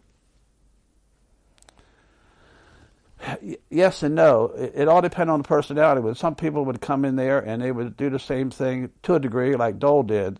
Some would be a little bit more reserved, but when you saw someone come in with the determination of wanting to sit and listen and talk in that cloakroom, you knew what was next. You knew this next thing was he was going to take to that floor. And when he did, with his committee assignments, I think his first committees were, he got Finance Committee, I think, off the back, and obviously Agriculture Committee, which he had to have. And I think I'm right there. That wasn't a bad stepping stone for a new guy coming over from the House. And I don't think he had another leadership position from then on. I know he didn't, except for chairman of Finance Committee, until he became leader in '84. But some would come in and do that. Not a lot, Brian, not a lot. But Dole was one that really, jumped into it head first because of that support. So you and your colleagues on the staff saw a winner when you saw one. Oh yeah. That was apparent from the beginning. Yeah, I always thought to myself when I first saw him, and of course we all had a little bit of rub-ins because he wanted to make people realize that he was a senator. And I remember one time we were working on a Saturday. We each had the cloakroom open on a Saturday morning from 9 to 12. And it's funny when I think back, and I did when George W. Bush was elected President of the United States in 2000, that the cloakroom was primarily open, and I'm deviating again, The cloakroom was primarily open on a Saturday morning, so former senators who still lived in town or would come back and visit town, they would always stay across the street over there next to the Supreme Court building in the old Methodist building, if you know where it is. And one of the gentlemen that used to come over, and I used to work on a lot of Saturday mornings because the other two guys in the office would go to school on Saturday, and it would come to Carl Muntz, John Bricker, and a gentleman by the name of Prescott Bush. And they would come in and sit and read the paper. And they would go downstairs and have breakfast. The dining room was open from 9 to 12. Or they would have coffee set up in the cloakroom. And I knew Prescott Bush was a member, and that's all I knew. I didn't know anything about the family. But then I could see him coming in with his tweed coats, his Ivy League wristband, constantly walking with his hand in his two coat pockets, not in his pants pockets like normal people do. And I thought to myself, that's a pretty good guy. And he was very friendly, very senatorial looking. His hair, stature, tall, but very friendly with us. How you doing? What do you got planned for the weekend? Just a hell of a nice guy. So, Senator Bush, that's okay. And then all of a sudden, I guess he went back up to wherever they lived in, Kennebunkport or wherever. And he fell out, and all of a sudden, here came this person on this picture, deviating again, working through the House and trying to get elected to the House with the name George Herbert Walker Bush. I said, oh, yeah, that's his father. So to make a long story short on that, before we get back to where you were, I got to know George Bush quite a bit, quite well, when he became vice president, because he was president of the Senate. I was secretary for the majority. He would come up a lot of times on Tuesdays to go to Republican policy luncheon, and always wanted to meet with me first in the little vice president's office back behind the chamber to talk about whatever was going on. I'd always meet him at the door. I'd get invited to the White House for this, that, and the other, or go down with Dole. Went to Kentucky Derby with him. Met him on a trip. We were coming back from overseas when they were coming back from burying, not Brezhnev, but one that died there, was in office maybe 3 or 4 months, president of Russia. I can't think of his name. Yachenko or something like that. Come back from one of the funerals, on Bermuda, play golf with him in Bermuda. Got getting up pretty close. I said, oh, okay. Then I mentioned to him about his father. Then make a long story short, and to stop this flying off on something else, so here comes George W. Bush. And I thought, saying, now, Greene, now you've been in town long enough. When you got George W. Bush, elected President of the United States, you were good friends with George Herbert Walker Bush, down in the White House, the picture I'm talking about, flying to the Derby, going to Bermuda to play golf, and sat there and catered to their father, the President of the United States' grandfather, in the cloakroom. I felt myself, it's a good thing I retired when I did, because I've been around too damn long with 3 generations like that. But I got away from something, and what was it, Brian?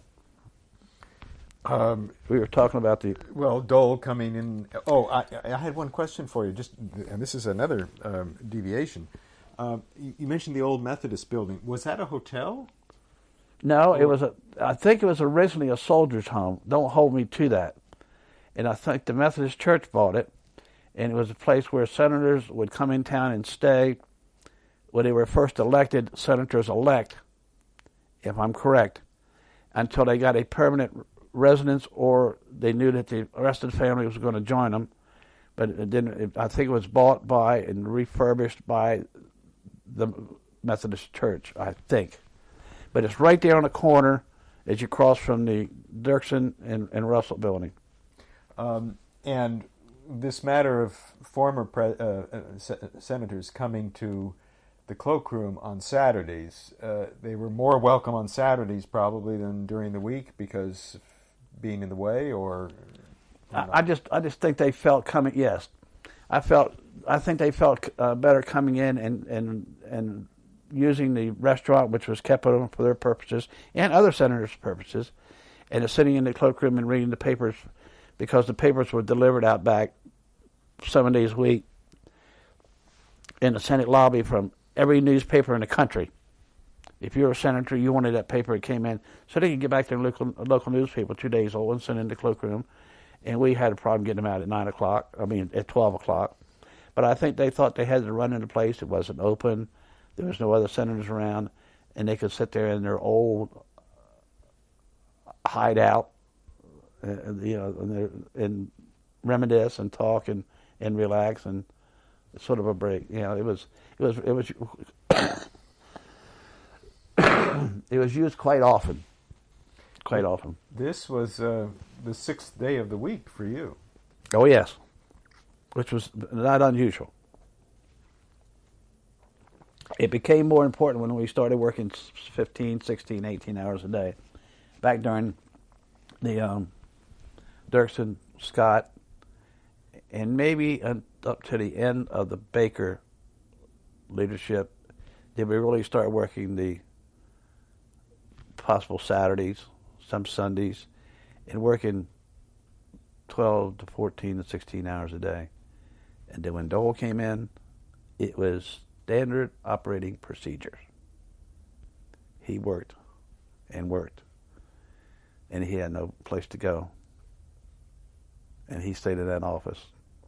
But let's not get there yet. Well, we're almost there, aren't we? Okay. I think we pretty much finished up with But Baker. let me add one other thing about Dole. I think the fact that he was on the fact that he came in and quickly supported the president, the fact he was on the finance committee and was close friends with Russell Long, who could get things done right away, who had a relationship at that point with Ross Dukowski on the House side, if I've got my years right, and I think I do, that things started percolating through that committee pretty quickly because of the relationship between Dole and Russell Long. And the longer they worked on that committee, the better it got. I mean, they were very close. They could work well together. And Russell Long had that finance committee wrapped up in the palm of his hand. And Dole came in with some other senators who came in with the Reagan landslide that Dole could manipulate, and that's not a good word to use, but Dole could get to follow him because of the fact that they knew where they came from.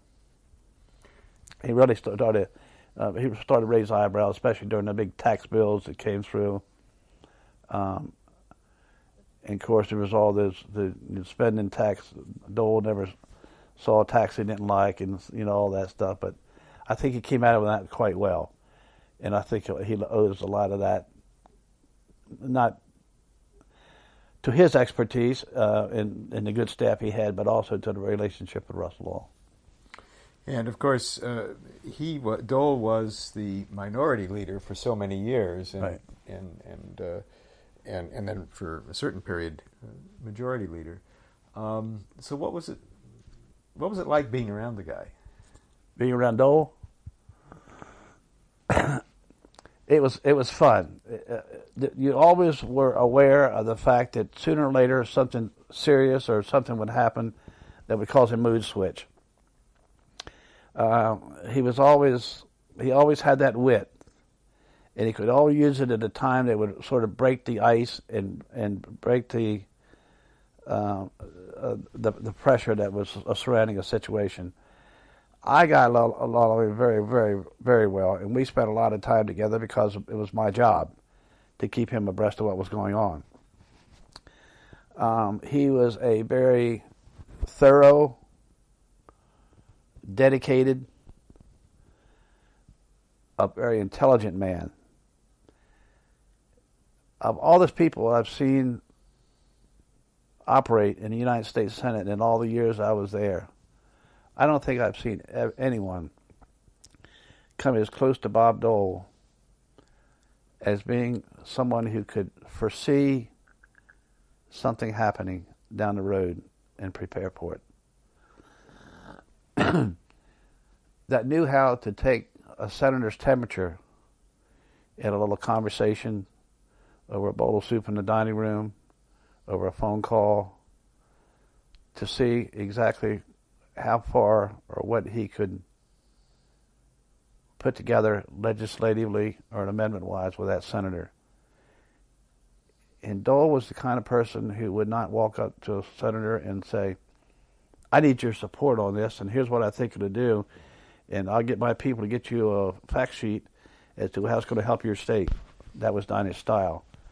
He was a little more, took a little more easier approach. He did not play all of his cards in the beginning. He would put out some feelers, and he would let other people know. He would try to bring some support in from the side. He can manipulate people, in the best case of the word, as far as moving the legislative program better than anyone that I have ever witnessed up there. And that includes the people like Stennis, Scoop Jackson, Sam Nunn, Mansfield, and I said mostly Democrats then, and Tower and Packwood. He just had that knack. He knew how far to go with getting someone to come on board with him, and he knew when to cut off and when to pursue it again another time or another day. Very, very intelligent man. Unbelievably intelligent. He would sit in his office after the Senate was over. Used to drive us crazy.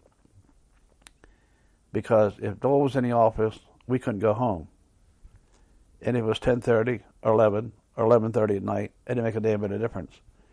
If the Senate had been out of session at 9 and it was still 11, we still sat there because he was still in his office going over what happened that day and what he could foresee as happening the next few days.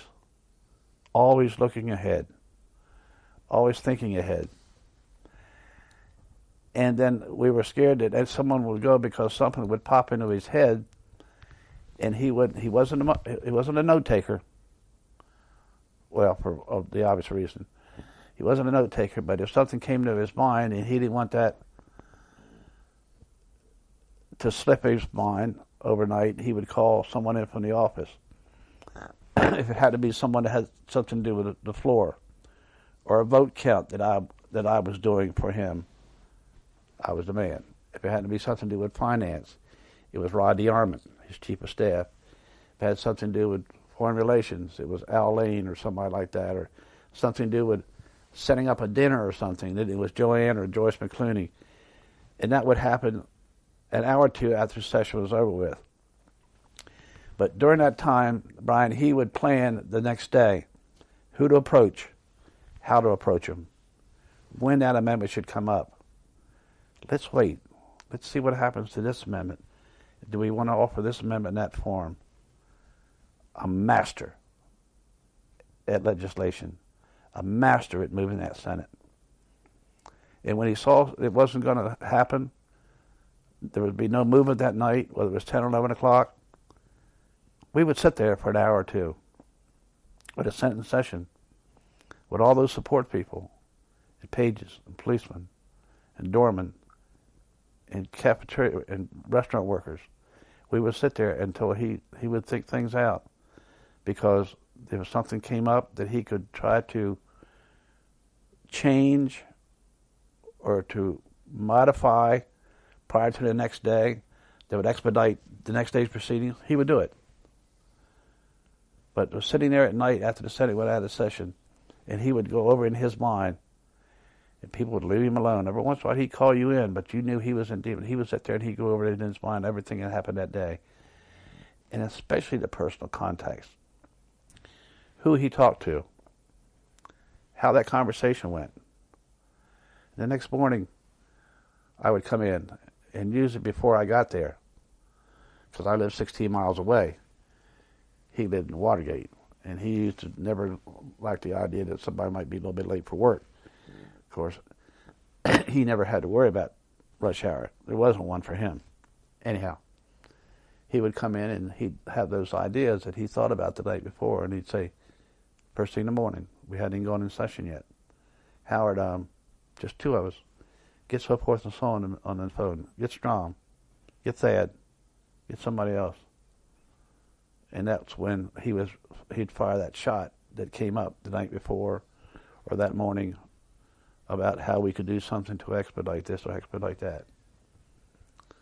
These nighttime sessions you describe, mainly he was sitting alone in his office. A lot of times in his office alone, yes. And sometimes it would last 20 minutes, 30 minutes, 40 minutes. Sometimes it would last over an hour or so. And did any of you who were all waiting around beholden to him resent it? No. But, we had lives too. And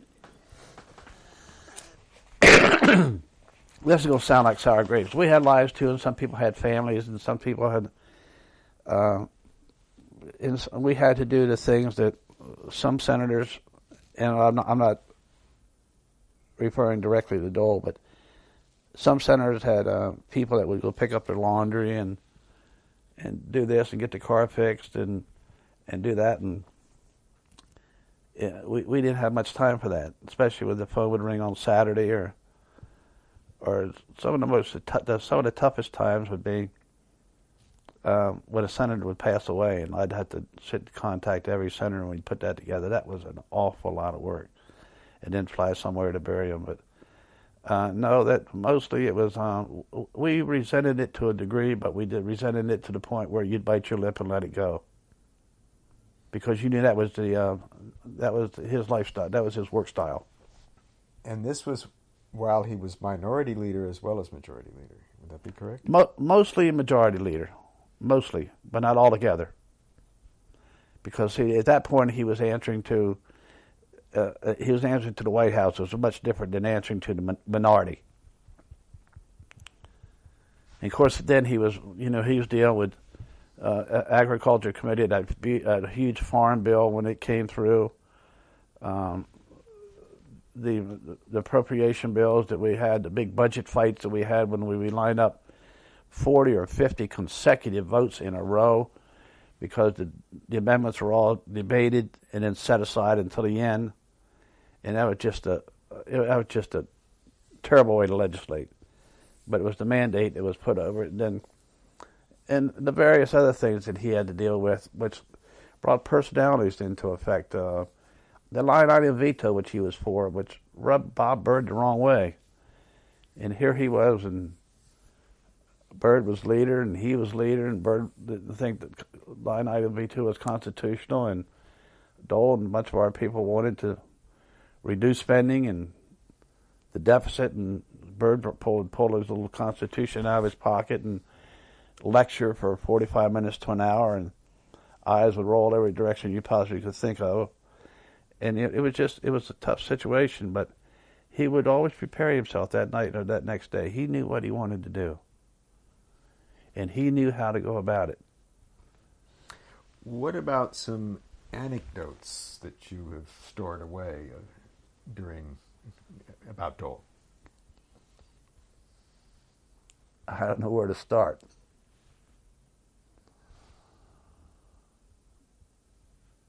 I guess a lot of them are how he could, and alluding to what we just were talking about, I guess a lot of things that would really sort of put a new breath of air in the atmosphere is how, after a tense, tough day on the floor, either just before we would go out of session or just after we get out of session, he'd come up in something and say, something like, well, maybe we won't work this Saturday. Like that was a consolation prize, getting Saturday off. Or don't have such bad looks on your face. You're still getting paid, aren't you? Little things like that would sort of diffuse it a little bit. Or the next week he would find somebody that would come in the office, a movie star, a baseball player, Aaron, Charlton Heston, Bob Hope. I could go on and on. and he would invite everybody down, and that was his thank you. Or sometimes we'd start to talk about a trip we were going to put together. Or sometimes he'd be down in the inner sanctum, they called it, which was the senator's private dining room downstairs, separated across the hall from the private dining room. And he'd invite me down. Come on down. Of course, nothing but senators sitting there. Staff members not allowed. Just to talk about something. Because more likely somebody he was sitting with was saying something he didn't want to hear. Just the little things he would turn around and make you feel like what we were doing was worthwhile and that he cared. But he had a peculiar way of saying it. But once he did it, you knew after you thought it through that was his thank you. That was his sincere thought that, yeah, we'd done good. Would you? That's a little. I didn't mean to interrupt you, Brian. That's a little difficult to sort of put your hand on, because Dole was not the backslapping, thank you very much type person. Never has been. Just not his makeup. And I think a lot of that comes from the terrible situation he had with back home in the Dust Bowl and in the war, and I think a lot of it has a lot to do with it, because he really didn't think, I don't know whether this fits in what we're saying, things would happen to people, or things would happen, and he would sort of look at him, and he would give you the impression that, yeah, that's too bad, but so what? And that's my language, so what? Not his, but he would feel like, I've been there, I went through that. And I should expound on that a lot more than what I did, but I think you catch my drift. He felt that toward a lot of things, and that's sort of think that's why he was sometimes a little, I don't want to use this word, but the best I can come up with now, a little aloof about personal feelings and personal interactions with people.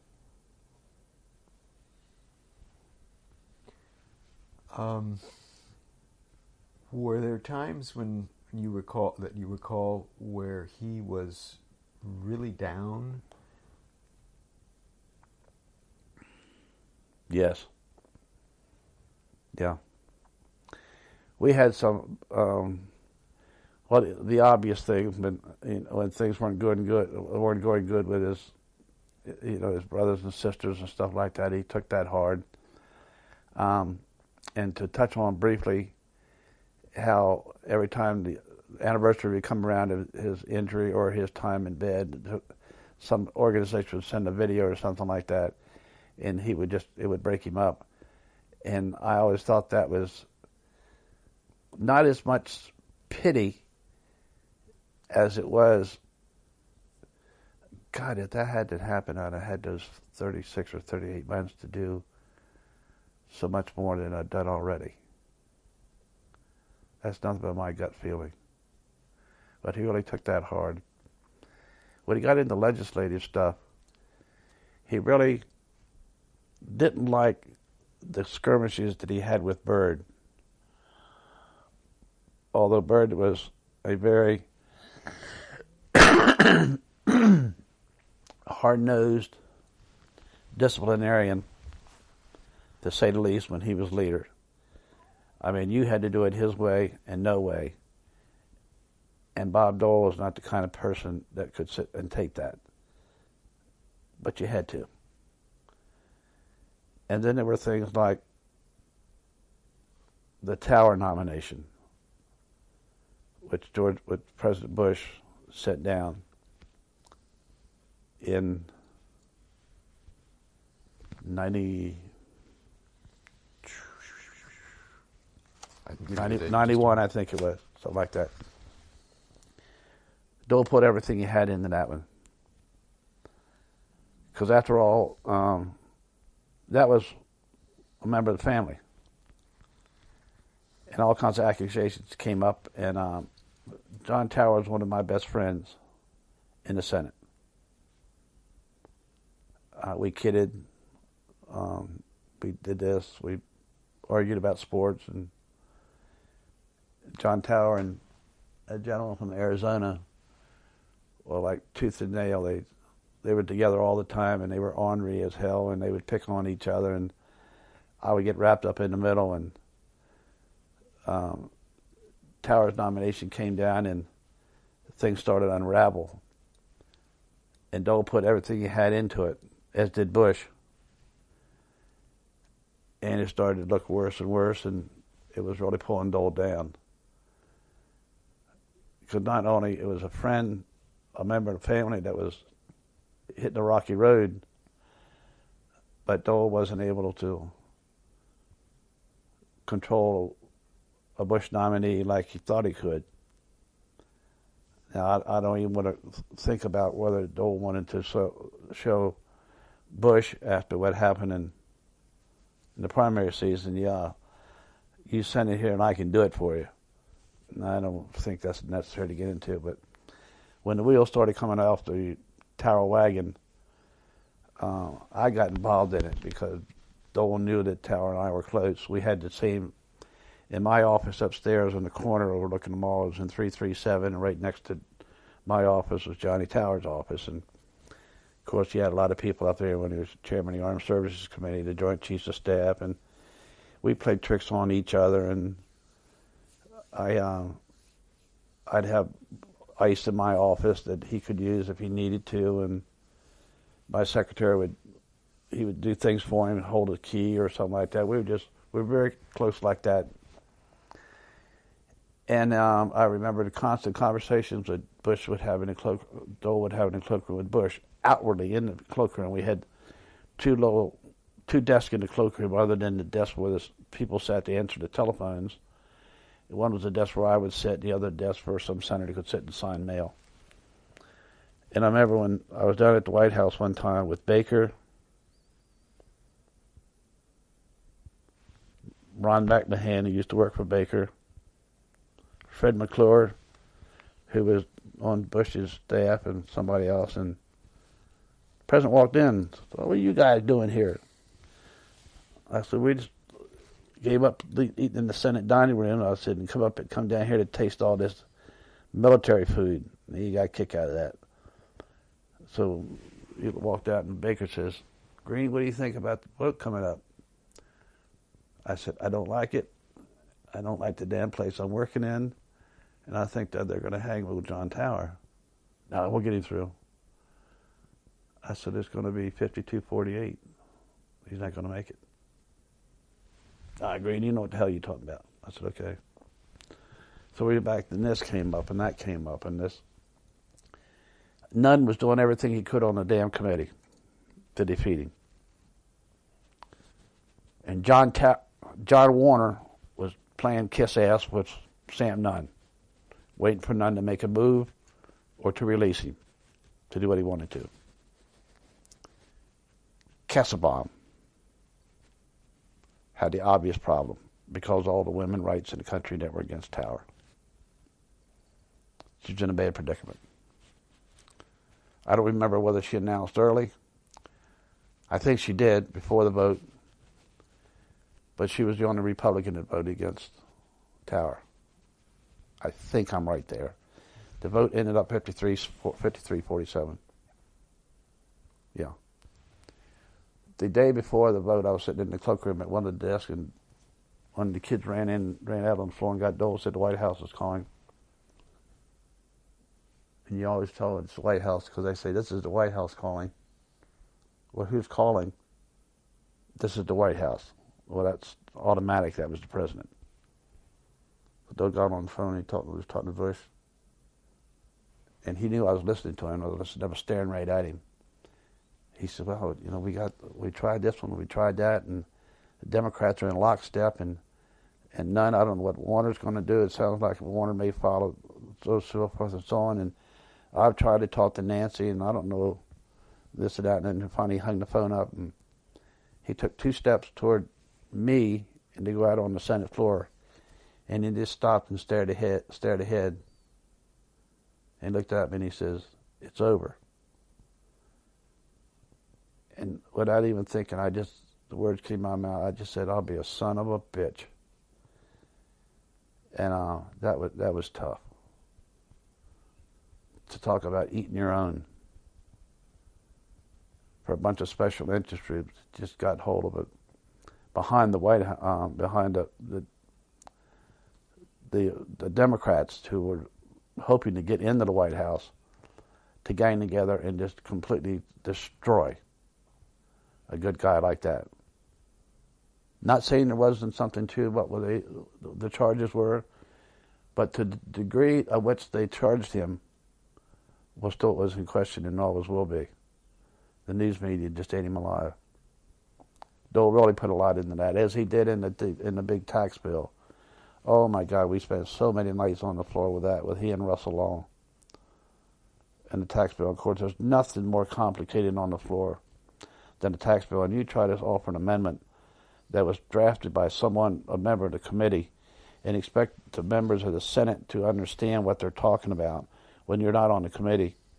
Then you have to revert back to whoever you happen to pick up for a short term as an expert on tax law, as a staff person.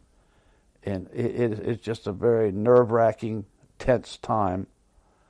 Half the time, the guys didn't know what they were voting for. They voted because Dole was for it and Long was for it, or Long was against it. And I've never seen him work that hard. Of course, he was a hard worker, morning, noon, and night. But it would look like we were getting near the end on something, and I would say, let's keep pushing. Oh, we're pushing.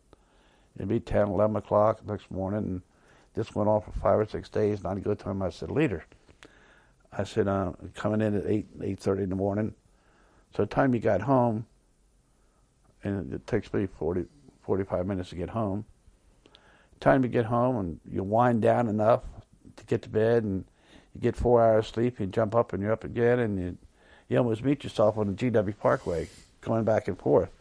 And I said, "Leader, you got to let up a little bit." I said, "I got some tired people." I said, "These pages haven't been to school, because if the sentence hasn't after a certain hour, there's no paid school." I said, "These kids in the cloakroom," and I said, "I got one in there going to law school, and the other's got a wife that's pregnant." I said, "We got to slack up a little bit." So next morning we came in at 10 o'clock. And that was just Dole being Dole. He listened, but he knew that, in order to get things done, we had to go on. He liked to constantly threaten recesses.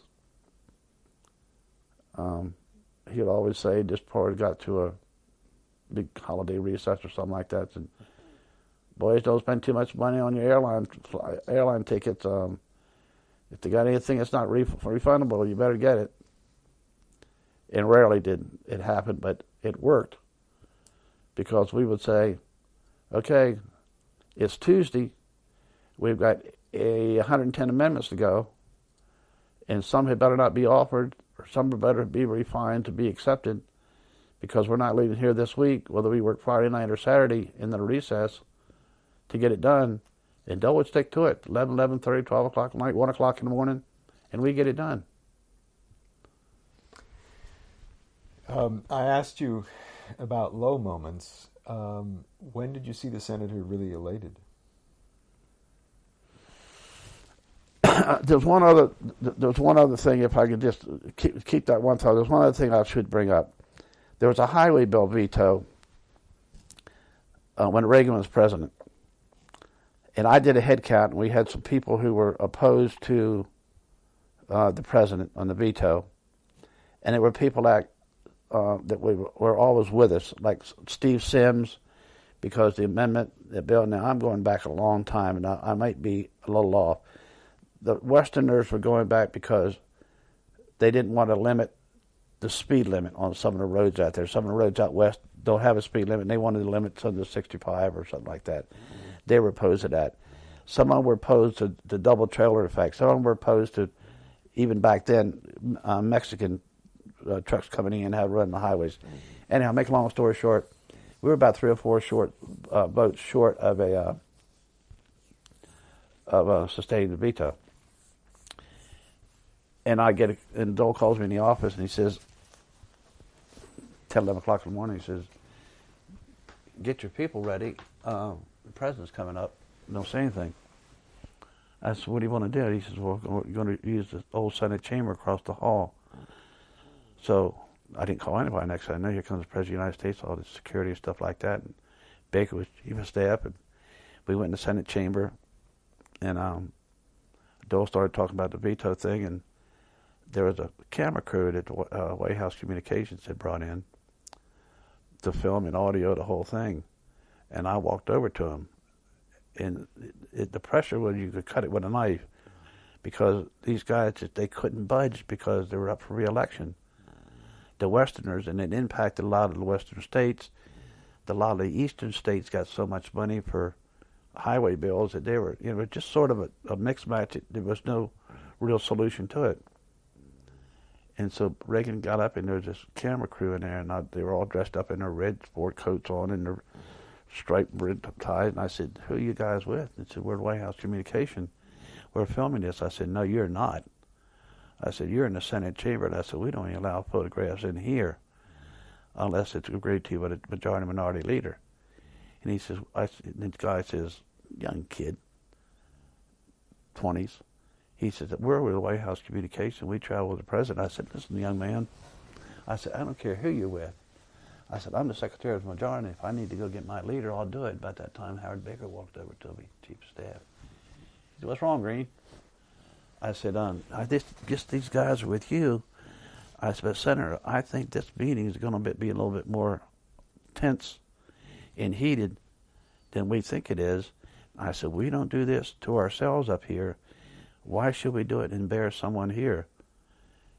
Baker turned to the two staff guys. He says, you're on Greene's turf now. We're not in the White House. Out.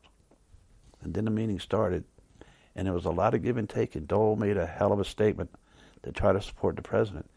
But D'Amato and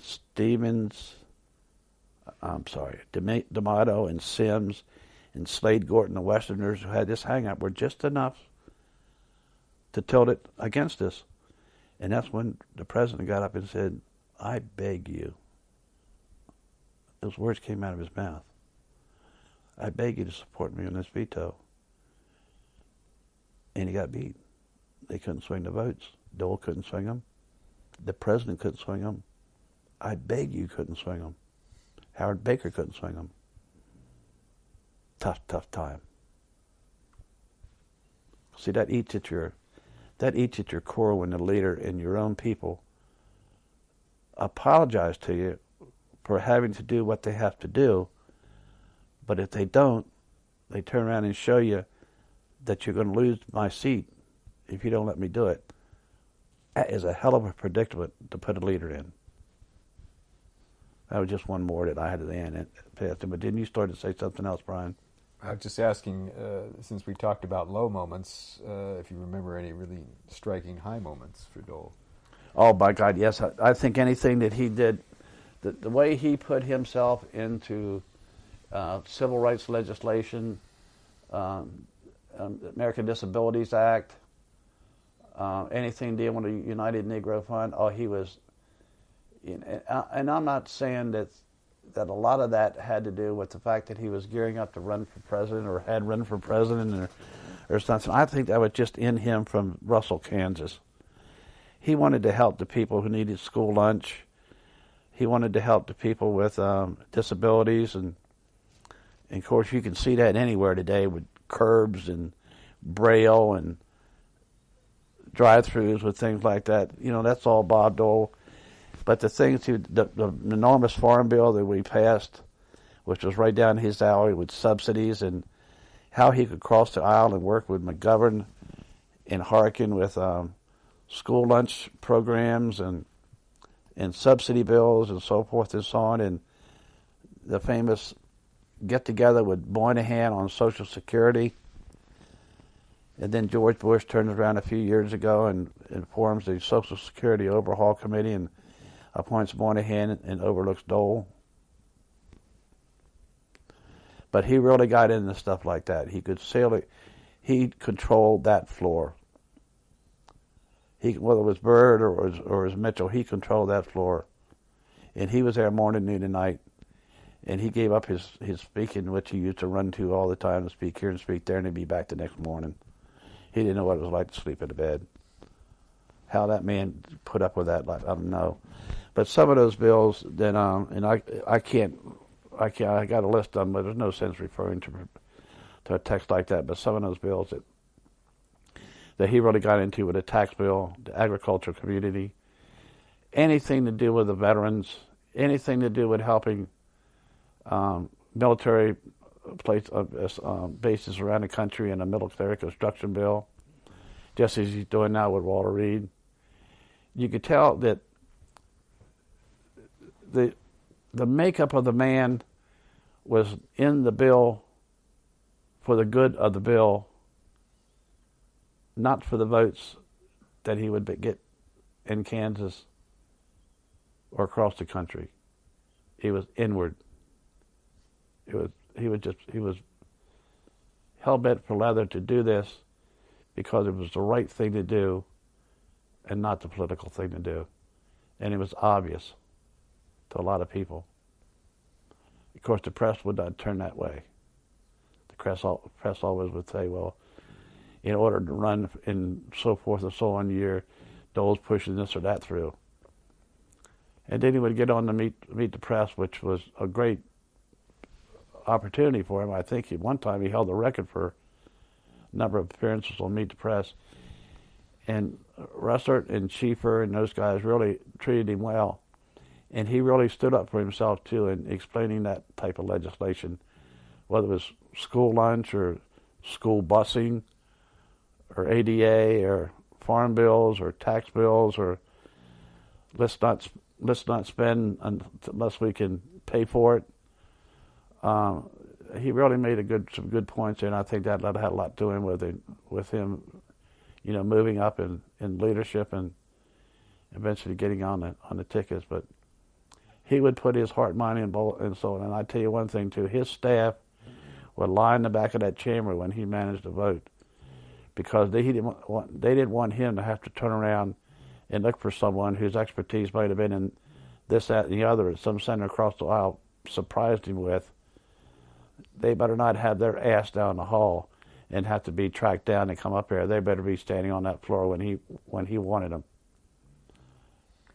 Really, staff members had access to they were on the floor of the Senate. Is that what you're saying? Staff members have access to the floor if you are a committee member or if you're a member of the leader's office. Or other people anybody had to come in, had to get a pass to come to the floor from committees, except if you were on the leader's staff. And that was separate, different. And our staff, we had to come and go. Within the spectrum of Republican philosophy, where do you place Dole? Because you describe these bills that were so important to him, and most of them trend sort of very humanitarian, government programs, sounding almost like a Democrat. Well, you say that because of the increase in government, and Dole was always campaigning against that, but I think he looked at it as he looked at the smaller picture instead of the bigger picture, that these bills were going to help people that he knew from Russell, Kansas, in the Dust Bowl. His mom and dad had to work the way they did. And he looked at this as not being something that would be a burden on the country, but would be a positive to the people who were in need. What did he get out of spending so much time going to Bosnia to try to identify these missing people who were killed by Milosevic? What did he have by getting involved in all of these in WW2, which was his heart and soul with the veterans, but to sit with Clinton and help on this Freedom Families Scholarship Program and 9/11. A lot of that I don't think that ideology came into the picture too much there, the liberal or conservative or the Democrat or Republican. I think it was Bob Dole's way of giving back to people that he was himself one and had friends and family who were deprived of those certain things. And first and foremost, I think his hang-up was disabled Americans, obviously, because he did so much for people around the Capitol. He had a couple girls who were deformed, or not deformed, but maybe paralyzed, that ran elevators and stuff like that, and he used to give them things all the time. The way he would treat his chauffeur, the way he would give Christmas presents to people to work for him, the way he would call in people, Brien, whenever there was a Nixon or a Charlton Heston or a bunch of ball players in. He wouldn't think about calling the senators in. They were standard invitation, but he would call the people from the police department, the pages, the people who swept the floors, the people that washed the dishes down in the dining room. They come up and line up outside his office to have their picture taken with, so forth and so on, including Nixon. And if there's food left over, help yourself. The little guy he was always looking out for. And it made him feel good. It really made him feel good. So let me take you to the closing chapter in your Senate career and start with the election of 94. What did that bring? What changes did that bring to the Senate? Well, it was somewhat as a surprise to start off with. And I think it really, this is just my gut feeling now, and I want to make sure that this is just from Howard Greene's warped mind and no one else's. And I think it really threw him into another trend of thought as far as what he's going to do in 96, for starters. He had a problem with Lott, who was constantly breathing down his back to run for leader. First of all, to run for whip against Simpson. I think we were going to take our time to reshuffle in 94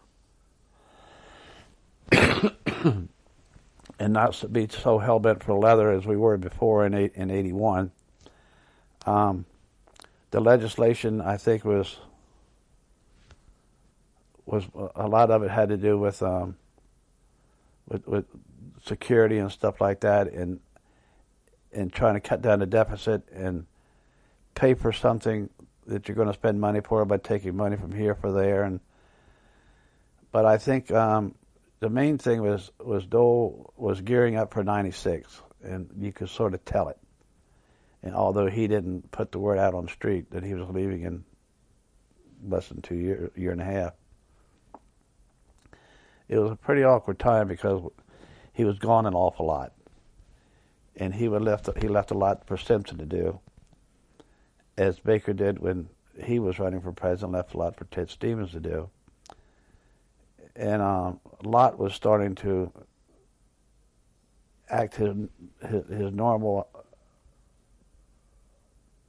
way as a House member, being pretty rough around the edges and pretty rough shot, and told Simpson to his face at a policy luncheon one time that he would not run against him for whip unless he announced ahead of time he was going to do it. And of course he reneged on that and ran against him and beat him.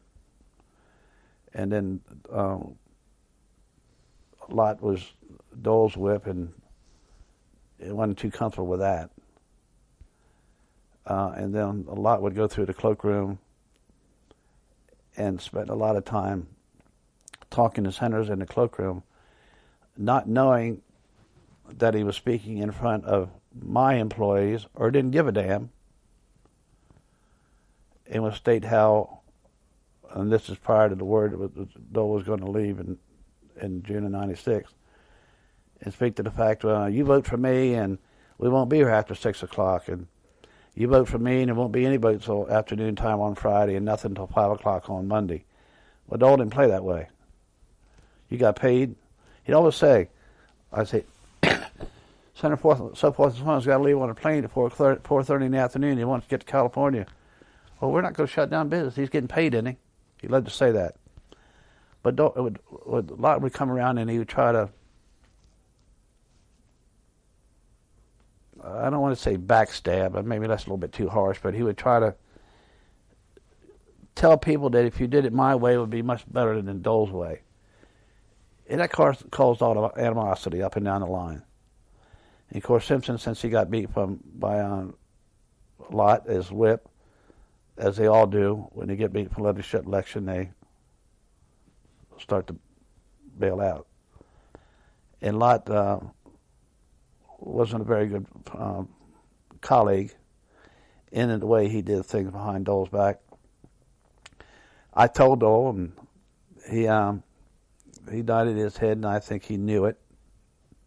Maybe I shouldn't have said anything. Maybe I should have kept my mouth shut, but my allegiance was to Dole, just as I had to be careful when Stevens ran for Dole for leader in 1984, because I was traveling a lot with Stevens. Whenever Stevens' recess came up, Stevens had a plane. He was leaving Andrews Air Force Base, go somewhere in the world. And I was always on the plane at his request. And Stevens ran against Dole, and Stevens had the boats locked up, and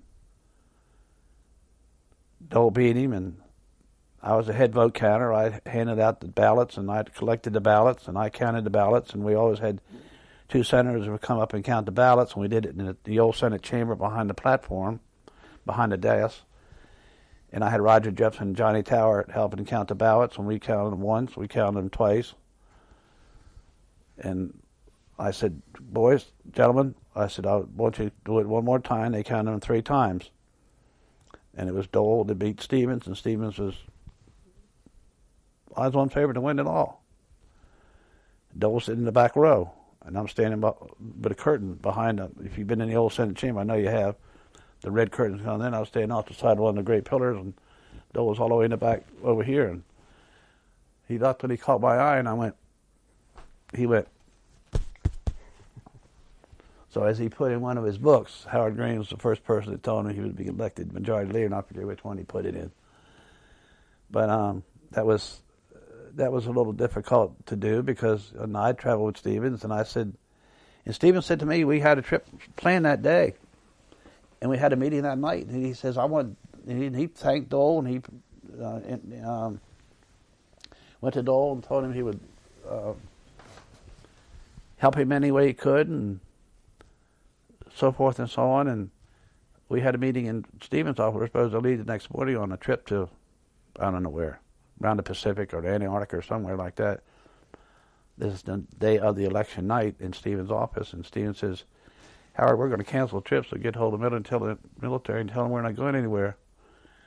And I said, oh, that's right. He says, hell no, I'm not traveling anywhere in the world with a bunch of senators, and 2 of which are invited them on my trip, and 2 of us are sitting here amongst us, and there were 7 of us sitting in the room, and I was the only staff person.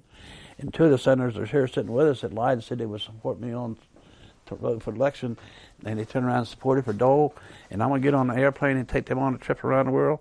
He said, you called the Pentagon and said, we don't need your damn plane. And I thought, ooh. So it took a while for that to calm down, Brien, but it did eventually. And then Stevens was a player with Dole all the way through. Give Dole credit for the Alaska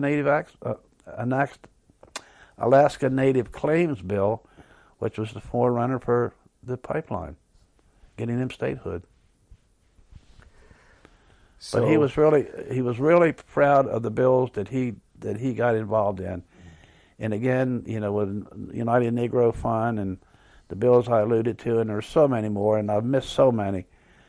The tax bills, because that was really his expertise.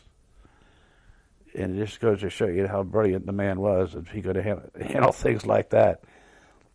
So he resigned from the Senate in June, and you stayed on until September. I stayed on until after the convention.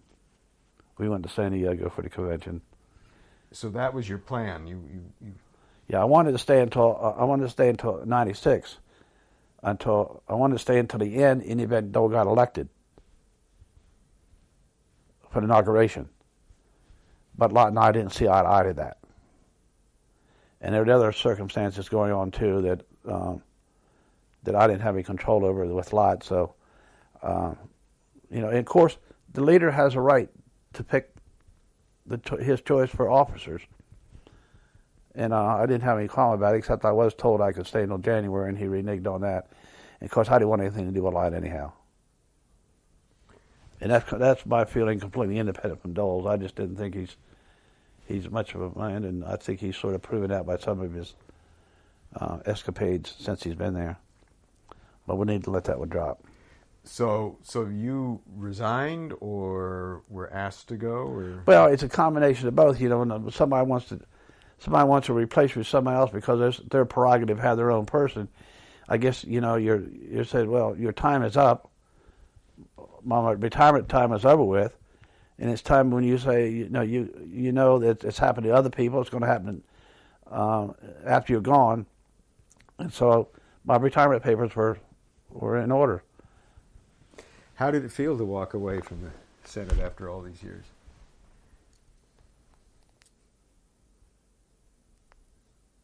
Like I've been told, I had a fatal disease. Lost.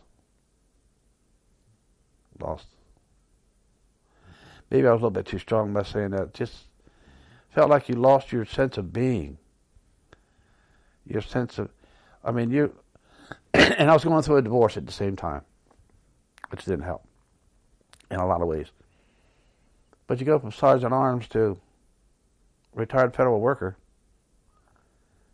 I mean, that sergeant arms, not to be slapping myself on the back, is a pretty strong job in this town. I mean, it is a job whether you have the only person on the face of the earth that has the power and the authority to arrest the President of the United States. The Senate Sergeant at Arms, not the House, the Senate Sergeant at Arms. And you have a lot of clout when people visit the Capitol, inauguration, and stuff like that. And all of a sudden, it's gone. It takes a lot of adjustment. And I had a terrible time. But once I got my feathers straightened out and my ducks in line, and I realized that's the greatest thing for me. Retirement's not bad. I mean, I got a nice place here and a condo in Florida. I come and go. I do miss the trips overseas and stuff like that, but I've done enough travel around the face of this earth, more than I can ever begin to recount how many times I've done it. When's the last time you saw Senator Dole? I guess President Ford's funeral. Yeah. And we had a fundraiser at the Reagan Building back in the early spring. A fundraiser for it. I can't think of the reason we had it. They had it in one of the halls there.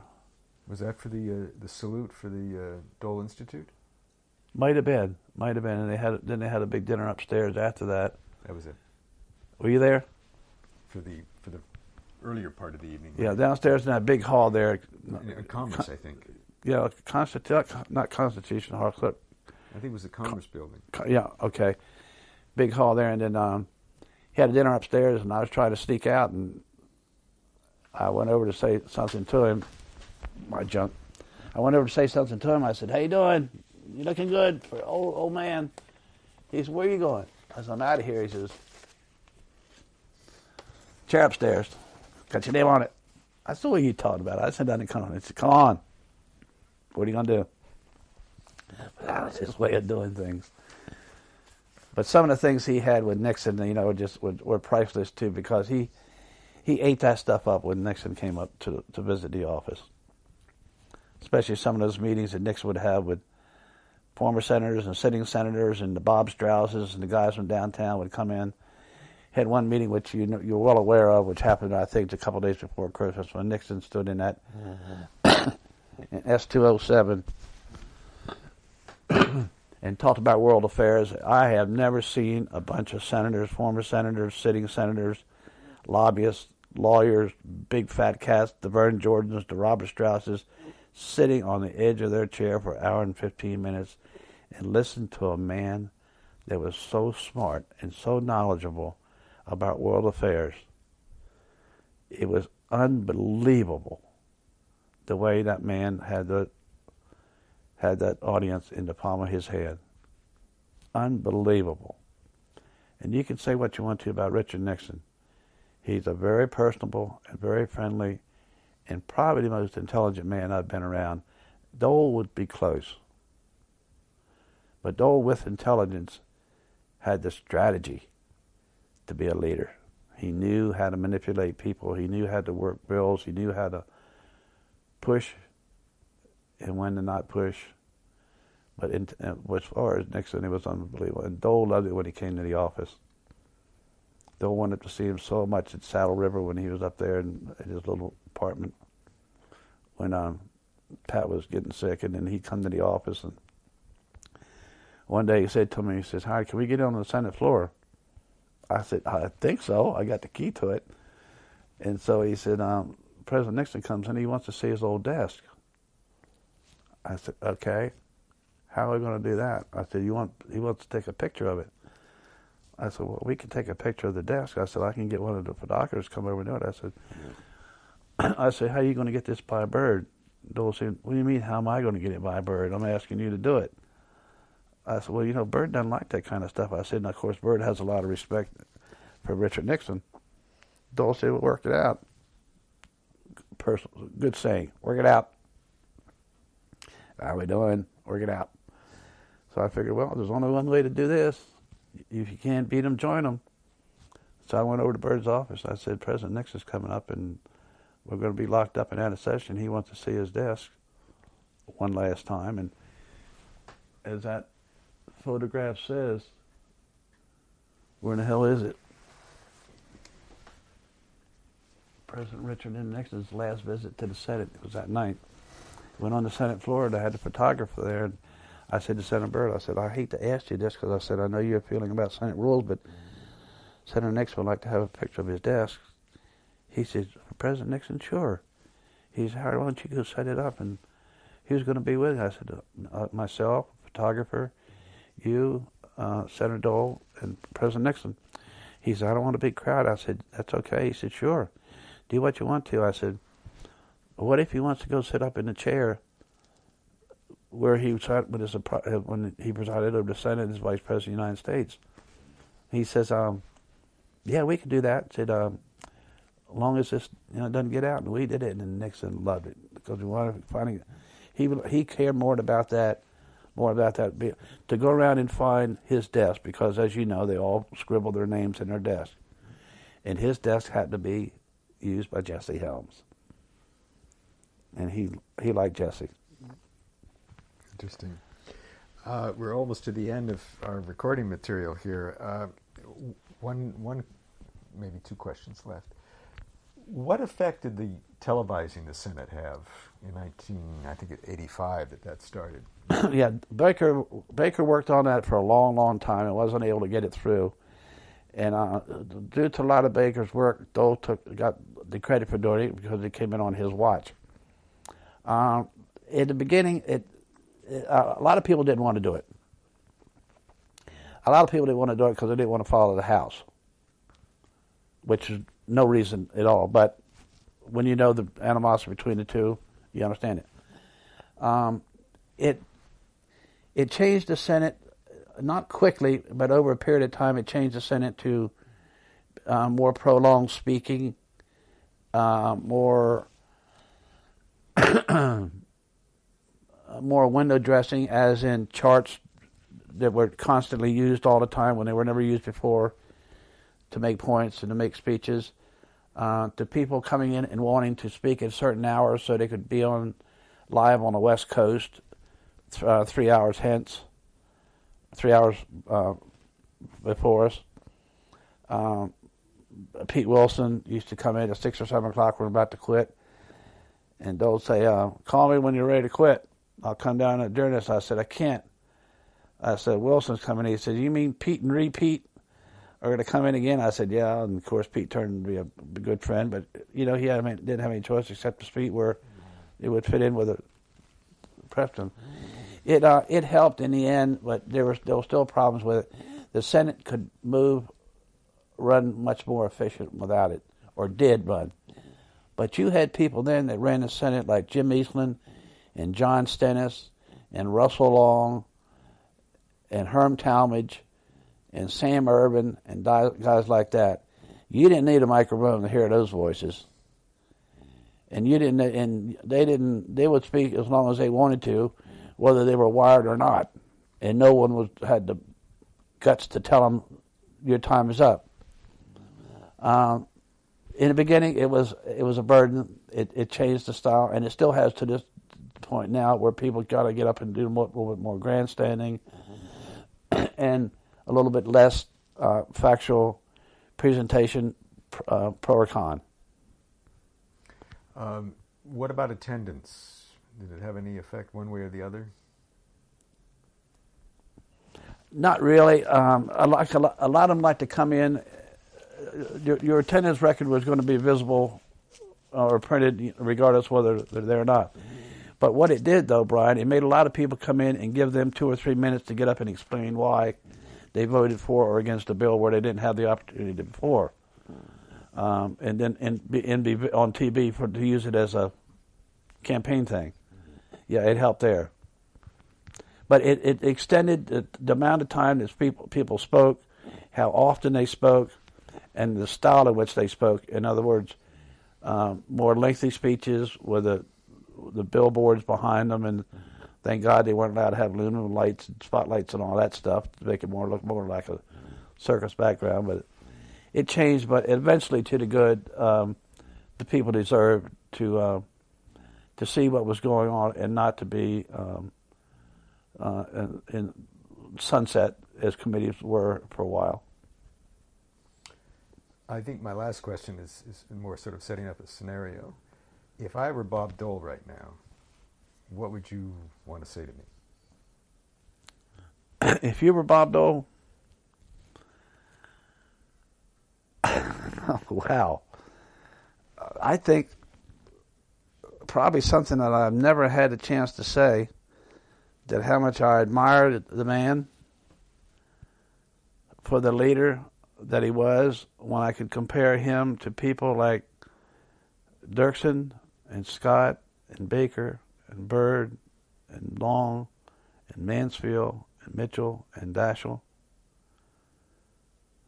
to say how much it was just an honor to watch him, how he could manipulate the most deliberative body in the world and get things done in a majority-minority, and to thank him for the opportunity to have that job, to progress up the ladder as I was able to do, probably without the ability to hold some of those positions, for the right to have this home in Mount Vernon, to travel on all trips all over the world, to have a condo in Florida.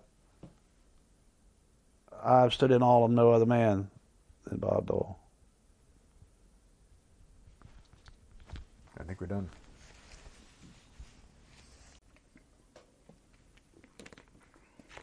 Okay, we're going to pick up for a couple of last comments here. Go ahead. Just a couple things off the top of my head. Dole had an excellent staff around him. Dole had some good people in various fields, but Dole had I don't even use the problem. Dole had a peculiar way of delegating authority. Whenever something came to Dole's mind, he would reach out to the closest staff person around him and say, go write me a speech on this, or get an amendment to doing this, or take this to Howard down on the floor to make sure this amendment is filed on a certain bill. Go down the floor and make sure that amendment that Tom, Dick, or Harry put in added so forth, Senator so forth's name as a co-sponsor. In other words, whoever happened to be at arm's length, Dole would grab to do something, whether that person happened to be the expert in the office on a finance-related matter. He would give it to whoever was coming by. An agriculture matter, his agriculture guy wasn't handy, so he'd give it to someone else. It caused a little bit of friction in the office, and there was a little bit of jealousy in the office. But it was not a problem, because they knew that there was no one going to take that to Dole. That was just his style. That was just his way. And I think it was more his Army experience coming back to whoever is there, follow the order. That's strictly my opinion. There's one other thing that I wanted to mention, that in 1991, during the Desert Storm resolution, Dole and Mitchell got together with me and my counterpart to work out a time limitation on a resolution for the war in Desert Storm in Baghdad, whatever. And we were getting close to a weekend, and I think to a recess, and we wanted to restrict it down to so much time. And I think we had a 2-hour limitation, 2 hours for Republicans, 2 hours for Democrats. Well, I was sitting in the cloakroom one afternoon, and Al Gore busts through the door, and this is 91, busts through the door and says, "Howard, how much time will Bob give me to speak on the resolution, in the war resolution?" I said, "Senator, how much time do you want?" He said, "Oh, I want 7 or 8 minutes." I said, "You for or against it?" No answer. So I went on somewhere else. About that time, I was walking across the floor, so I heard someone say, "Howard," it's George Mitchell. He says, "Howard, have you talked to Al Gore?" I said, "Yeah." And Mitchell, I have a lot of respect, and I admire George Mitchell. He could be tough. He was very partisan, but he was very polite, and he did it in a nice way. Now, sometimes he could cut your head off, and you didn't know it until you moved it when it fell on the floor, but he would do it in a nice way. Anyhow, I said, "Yeah." He came in the cloakroom and gave me a whole boatload of crap about wanted to know how much time he could get on the resolution. He says, "That damn guy is shopping his vote on how to vote on the war resolution to write for Bush to go to war." That's what he mean. He says, "Well, he came to me and said, I've got my time allotted. We only had 2 hours each." He said, I told him I could give him about 1.5 or 2 minutes. And I said, I said, "He wanted 7 or 8 minutes. He says, "Good luck." I go to Dole's office. I'm sitting in the office. Here comes Gore walking in. I got up to leave. Dole says, "Stay here." Al comes in and says, "Bob, how much time can I get on the resolution?" Dole looks at me and says, "Howard, how much time we got?" I said, "We're tight on time. Everybody wants to speak. We've only got 2 hours. Yeah, I said, "Maybe a couple of minutes." "Bob, damn it, I can't. I got to have more time than that." Dole said, "Are you going to speak for it?" He says, "I'm going to speak on the side that gives me the most time to speak." He wanted to grandstand on the resolution, and for whoever said, whether it was a Democrat or Dole, whoever gave him the most time, he was going to vote that way on the resolution. Hello? We go back into the cloakroom. I'm sitting in the cloakroom now. I left Dole's office. Gore comes in again and says, "God damn it, Howard, if I don't get the time that I want, I'm going to vote the other way." I said, "Sir, you'll have to take that up with the leader." I said, "He'll be down here in a minute." Simpson walks in. He gets in the middle of it. He's amazed at what's going on. So finally, I think Dole and Mitchell got together, and they both said in so many words, "We don't give a damn what he does." Here he is shopping his vote for the most amount of time that he can get to grandstand on TV. When it came to 2000, the election, someone let the cat out of the bag about this. They went to Dole, they went to Simpson. Well, what was the easy way out of this? Call Howard. Howard was right in the middle of all that. Howard had to deal with the time. He was giving out the time, and I was. Senators would call it, "I want 3 minutes," Warner Bullets 5 minutes, so forth, so on. I kept the time. It was part of my job. Democrats had their person do it. So I was on my way to Florida, and I stopped to call a friend of mine. I said, "I'm stopping in Hilton Head." I said, "I'm going to spend the night. I'll be in tomorrow." She says, "You better get out of here." She says, "What have you done?" I said, "Why?" Glenn Beck had a radio show on WFLA Tampa, talk show like he has now. He had me all over the thing about being involved in this. Gore selling his vote. Here we're in 2000 now, so it's election time. I don't know whether the time in Brien was prior to the nomination or after he had the nomination prior to the November election. I could look that up, but I forget now. But here that was, Dole and Simpson, and I had people coming here from as far away as New Mexico wanting to tape what I'm just telling you in a little bit more detail and a little bit more finesse. Tape all this so they could send it out. I said, I ain't doing this. So I called Dole back. I said, "What are you doing putting these guys on?" He said, "Well, I told him I didn't remember the whole story, and I told him to call Al, and Al said he didn't remember the whole story. If they wanted to get it right, to call Greene, because Greene can remember more things about what goes on down there. I thought, yeah, right. Greene's retired. You guys are out making money, $150,000 for a speech. Who do you dump it on? The staff guy. But that was one of the weirdest things, and it ran for a while. It ran in the papers. It ran on the TVs. Limbo had it. And, of course, they put it on me as telling the story, which I could tell it right, because if you got the Dole and the Simpsons, one would have it half-assed, the other would have it a quarter-assed. But that was a funny thing. That's the thing that you run into that doesn't leave you as long as you live.